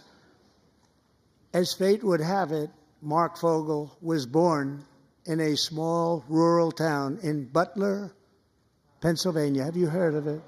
Where his mother has lived for the past 78 years. I just happened to go there last July 13th for a rally. That was not pleasant. And that is where I met his beautiful mom right before I walked onto that stage. And I told her I would not forget what she said about her son.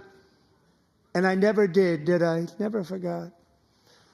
Less than 10 minutes later, at that same rally, gunfire rang out, and a sick and deranged assassin unloaded 8 bullets from his sniper's perch into a crowd of many thousands of people. My life was saved by a fraction of an inch, but some were not so lucky. Corey Comparator was a firefighter, a veteran, a Christian, a husband, a devoted father, and above all, a protector. When the sound of gunshots pierced the air, it was a horrible sound. Corey knew instantly what it was and what to do. He threw himself on top of his wife and daughters and shielded them from the bullets with his own body. Corey was hit really hard. You know the story from there. He sacrificed his life to save theirs. 2 others, very fine people, were also seriously hit. But thankfully, with the help of 2 great country doctors, we thought they were gone, and they were saved. So those doctors had great talent. We're joined by Corey's wife, Helen, who was his high school sweetheart, and their 2 beloved daughters, Allison and Kaylee. Thank you.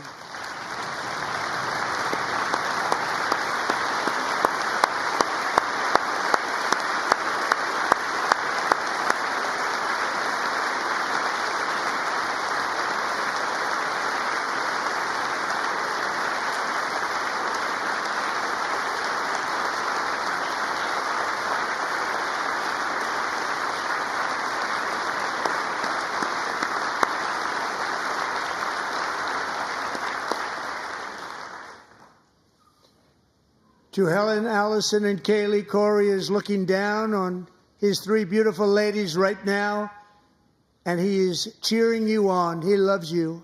He is cheering you on. Corey was taken from us much too soon, but his destiny was to leave us all with a shining example of the selfless devotion of a true American patriot. It was love like Corey's that built our country, and it's love like Corey's that is going to make our country more majestic than ever before. I believe that my life was saved that day in Butler for a very good reason. I was saved by God to make America great again. I believe that. Thank you. Thank you.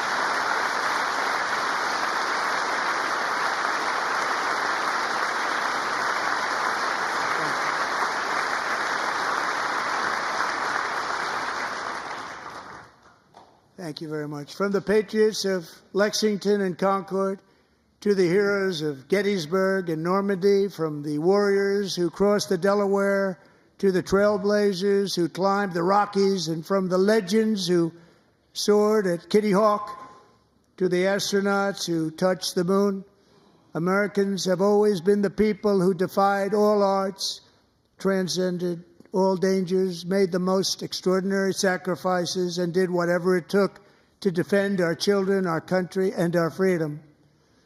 And as we have seen in this chamber tonight, that same strength, faith, love, and spirit is still alive and thriving in the hearts of the American people.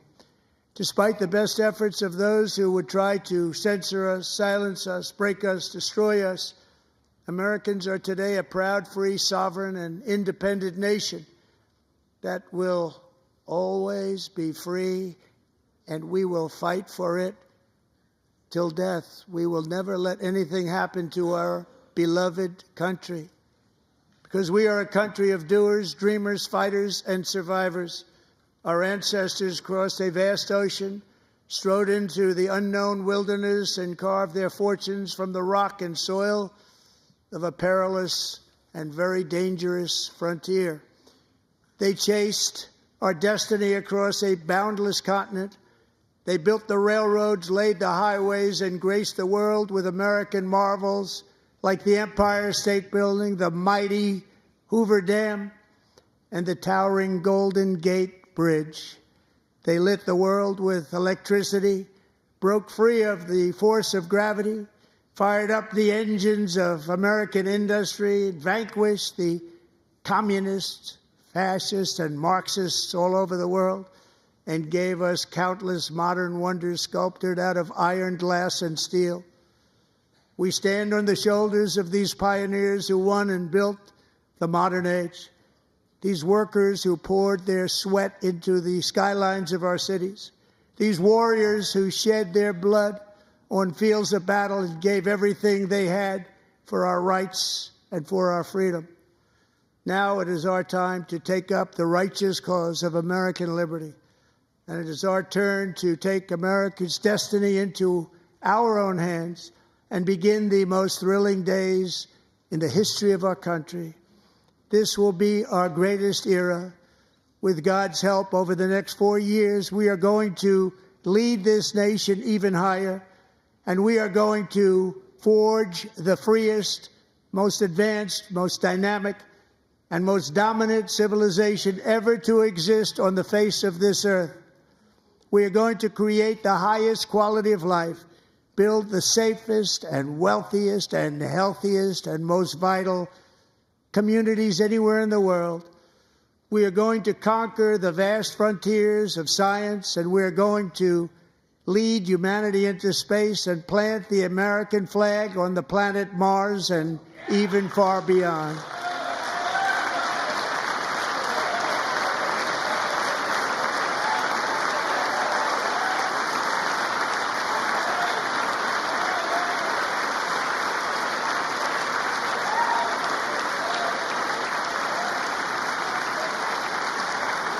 And through it all, we are going to rediscover the unstoppable power of the American spirit. And we are going to renew unlimited promise of the American dream. Every single day, we will stand up and we will fight, fight, fight for the country our citizens believe in and for the country our people deserve.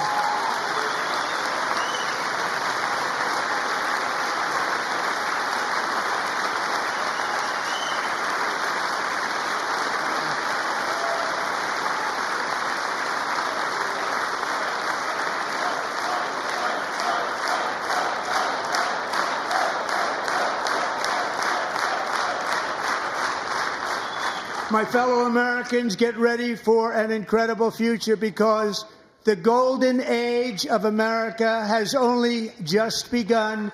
It will be like nothing that has ever been seen before. Thank you, God bless you, and God bless America.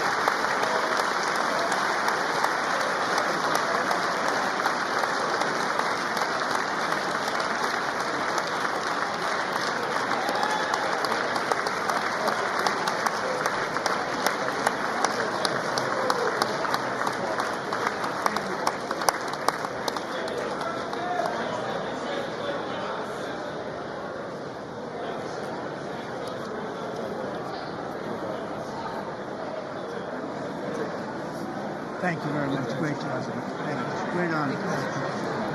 Thank you. Thank you. Get this place going, all right? Thank you. It's a great honor. Thank you. Thank you, Mr. President. Thank you very much.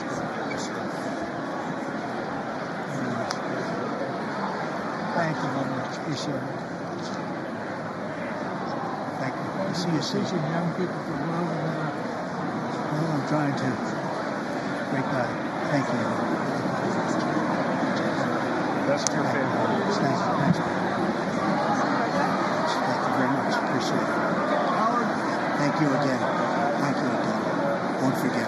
So good. Yeah, it's good. So good, sir. Thank you. Terrific, Mr. Really terrific. Really outstanding. Thank you. Thank you. Yes, sir. Thank you. Good job, Mr. President. Thanks. We got you. Great. Mr. President, one of your best speeches. Thanks again, Mr. President. Thank you, Mr. President. Thanks for the phone call last night, too. Absolutely. You know that. Thank you very much. I'll do just give me the information. I'm not going to get it. Sorry. Thank you, everybody. Great speeches. Great speech. Best speech ever. Yes. Good. Congratulations. Good job. God work. President.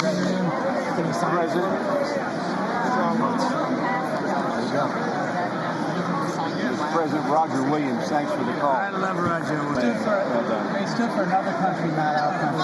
That was phenomenal. It's hard to believe, isn't it? That was fantastic, sir. That was Thank you very much. Thank you.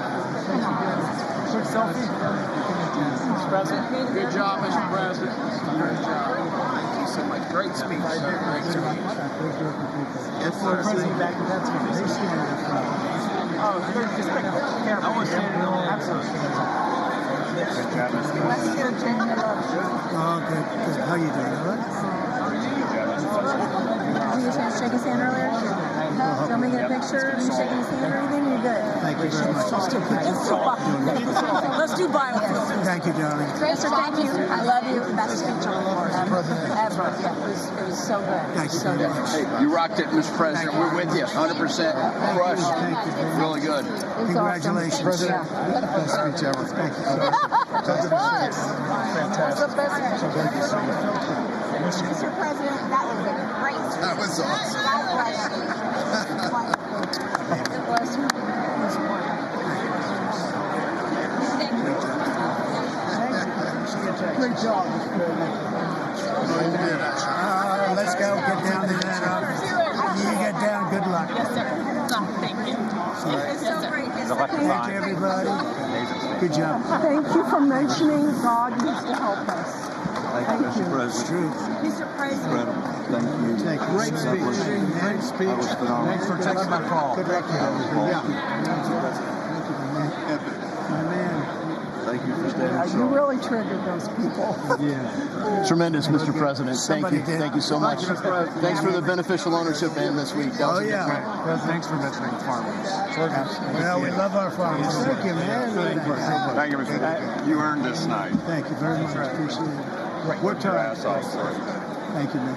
Proud of you. Thank you, Mr. President. Thank you so much. Thank you. Great again, brother. Thank you. Good endorsement here. I did indeed. You better believe it. Very well I done, did a good sir. endorsement. Very well President, done. home run. Thank you. Great job. You killed it. Mr. President. Thank you, everybody. You did great. Thank you. Good job. Thank you. Great to see you. Slam dunk. You're doing good. Thank you, sir. You did amazing, per usual. Thank you. I'll see you. Thank you. Yes, sir. Thank you. Say cheese. Thank you. Love you, Got Mr. it? President. Yes. Thank you, everybody. Look at this beautiful New congressman from Eastern Washington. We've never met. Oh, Michael that's Baumgartner. good. I was one of Mike Leach's best friends. Oh, that's He thinks good. very Oh, highly Mike of you. was- oh, he was great. Tremendous. He was a great guy. Great What a speech. coach. Great. Thank you. Thank you very much. Mr. Smith, you did a great job. Thank you very much. Home run, Mr. President. Home run. Home run. Home run. That was a good one. President, good to see you, sir. Good job. Thank you very much. Looking good. Look at him. I need to talk to you about some buildings, some public buildings. You let me know. I will. Thank you, sir. Mr. President.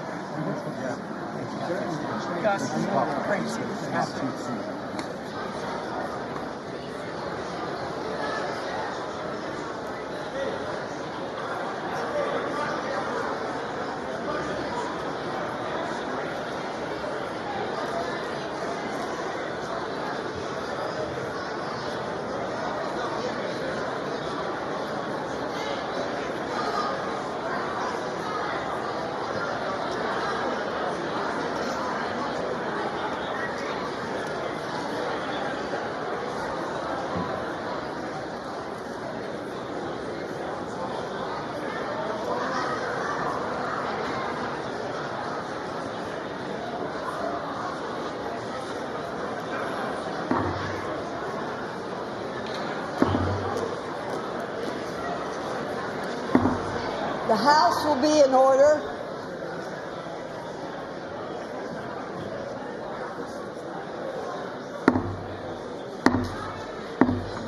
The House will be in order. For what purpose does the gentleman from Louisiana seek recognition? Speaker, I move that the message of the President be referred to the Committee of the Whole House on the State of the Union and ordered printed. Without objection.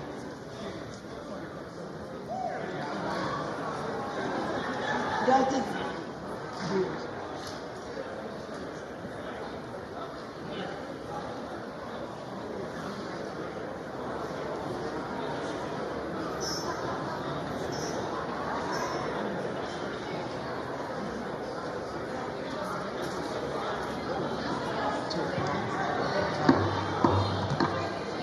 Does the gentleman from Louisiana have a motion?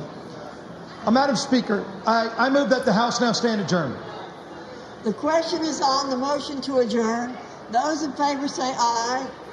Those opposed, no. The ayes have it. The motion is agreed to. Accordingly, the House stands adjourned until 10 a.m. tomorrow for morning hour debate.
Hi, everyone. I'm Melissa Slotkin.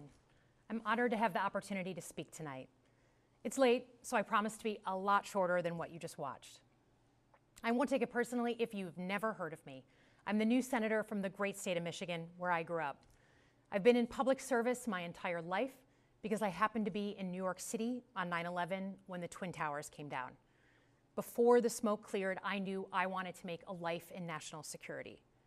I was recruited by the CIA and did 3 tours in Iraq alongside the military. In between, I worked at the White House under President Bush and President Obama, two very different leaders who both believed that America is exceptional. You can find that same sense of patriotism here in Wyandotte, Michigan, where I'm speaking from tonight. It's a working class town just south of Detroit.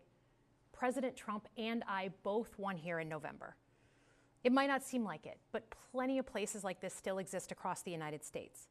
Places where people believe that if you work hard and play by the rules, you should do well and your kids should do better. It reminds me of how I grew up. My dad was a lifelong Republican, my mom a lifelong Democrat, but it was never a big deal because we had shared values that were bigger than any one party. We just went through another fraught election season. Americans made it clear that prices are too high and that the government needs to be more responsive to their needs. America wants change, but there's a responsible way to make change and a reckless way. And we can make that change without forgetting who we are as a country and as a democracy. So that's what I'm going to lay out tonight. Because whether you're from Wyandotte or Wichita, most Americans share three core beliefs: that the middle class is the engine of our country, that strong national security protects us from harm, and that our democracy, no matter how messy, is unparalleled and worth fighting for. Let's start with the economy. Michigan literally invented the middle class, the revolutionary idea that you could work at an auto plant and afford the car you were building. That's the American dream. And in order to expand and protect the middle class, we have to do a few basic things. We need to bring down the price of things we spend the most money on: groceries, housing, healthcare. We need to make more things in America with good-paying union jobs and bring our supply chains back home from places like China. We need to give American businesses the certainty they need to invest and create the jobs of the future. And we need a tax system that's fair for people who don't happen to make $1 billion. Look, the president talked a big game on the economy, but it's always important to read the fine print. So, do his plans actually help Americans get ahead? Not even close. President Trump is trying to deliver an unprecedented giveaway to his billionaire friends. He's on the hunt to find trillions of dollars to pass along to the wealthiest in America. And to do that, he's going to make you pay in every part of your life. Grocery and home prices are going up, not down, and he hasn't laid out a credible plan to deal with either of those. His tariffs on allies like Canada will raise prices on energy, lumber, and cars, and start a trade war that will hurt manufacturing and farmers. Your premiums and prescriptions will cost more because the math on his proposals doesn't work without going after your health care. Meanwhile, for those keeping score, the national debt is going up, not down. And if he's not careful, he could walk us right into a recession. And one more thing. In order to pay for his plan, he could very well come after your retirement, the Social Security, Medicare, and VA benefits you worked your whole life to earn. The president claims he won't, but Elon Musk just called Social Security the biggest Ponzi scheme of all time.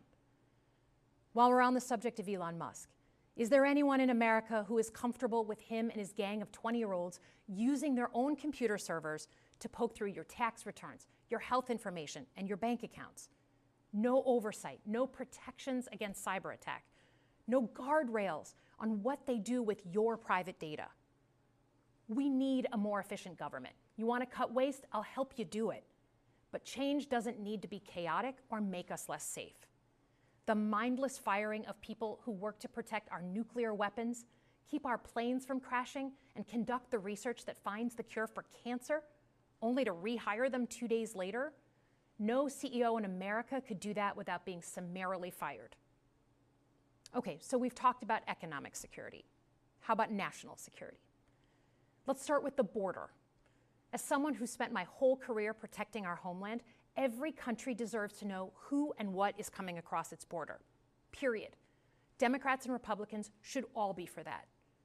But securing the border without actually fixing our broken immigration system is dealing with the symptom and not the disease. America is a nation of immigrants.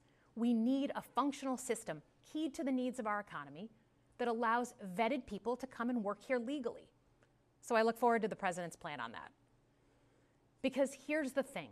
Today's world is deeply interconnected. migration, cyber threats, AI, environmental destruction, terrorism. One nation cannot face these issues alone. We need friends in all corners, and our safety depends on it. President Trump loves to say peace through strength. That's actually a line he stole from Ronald Reagan. But let me tell you, after the spectacle that just took place in the Oval Office last week, Reagan must be rolling in his grave. We all want an end to the war in Ukraine, but Reagan understood that true strength required America to combine our military and economic might with moral clarity. And that scene in the Oval Office wasn't just a bad episode of reality TV. It summed up Trump's whole approach to the world. He believes in cozying up to dictators like Vladimir Putin and kicking our friends like the Canadians in the teeth. He sees American leadership as merely a series of real estate transactions. As a Cold War kid, I'm thankful it was Reagan and not Trump in office in the 1980s. Trump would have lost us the Cold War. Donald Trump's actions suggest that in his heart, he doesn't believe we're an exceptional nation. He clearly doesn't think we should lead the world. Look, America is not perfect, but I stand with the majority of Americans who believe we are still exceptional, unparalleled. And I would rather have American leadership over Chinese or Russian leadership any day of the week. Because for generations, America has offered something better. Our security and our prosperity, yes, but our democracy, our very system of government, has been the aspiration of the world. And right now, it's at risk. It's at risk when the president decides you can pick and choose what rules you want to follow, when he ignores court orders and the Constitution itself, or when elected leaders stand by and just let it happen. But it's also at risk when the president pits Americans against each other, when he demonizes those who are different and tells certain people they shouldn't be included. Because America is not just a patch of land between two oceans. We are more than that. Generations have fought and died to secure the fundamental rights that define us. Those rights and the fight for them make us who we are. We're a nation of strivers, risk takers, innovators, and we are never satisfied. That is America's superpower. And look, I've lived and worked in many countries. I've seen democracies flicker out. I've seen what life is like when a government is rigged. You can't open a business without paying off a corrupt official. You can't criticize the guys in charge without getting a knock at the door in the middle of the night. So as much as we need to make our government more responsive to our lives today, don't for one moment fool yourself that democracy isn't precious and worth saving. But how do we actually do that? I know a lot of you have been asking that question. First, don't tune out. It's easy to be exhausted, but America needs you now more than ever. If previous generations had not fought for this democracy, where would we be today? Second, hold your elected officials, including me, accountable. Watch how they're voting. Go to town halls and demand they take action. That's as American as apple pie.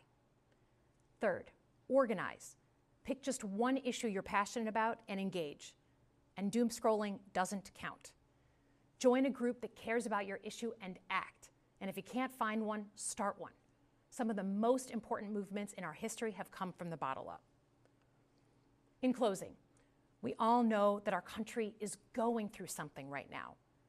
We're not sure what the next day is going to hold, let alone the next decade. But this isn't the first time we've experienced significant and tumultuous change as a country. I'm a student of history, and we've gone through periods of political instability before. And ultimately, we've chosen to keep changing this country for the better. But every single time, we've only gotten through those moments because of two things: engaged citizens and principled leaders.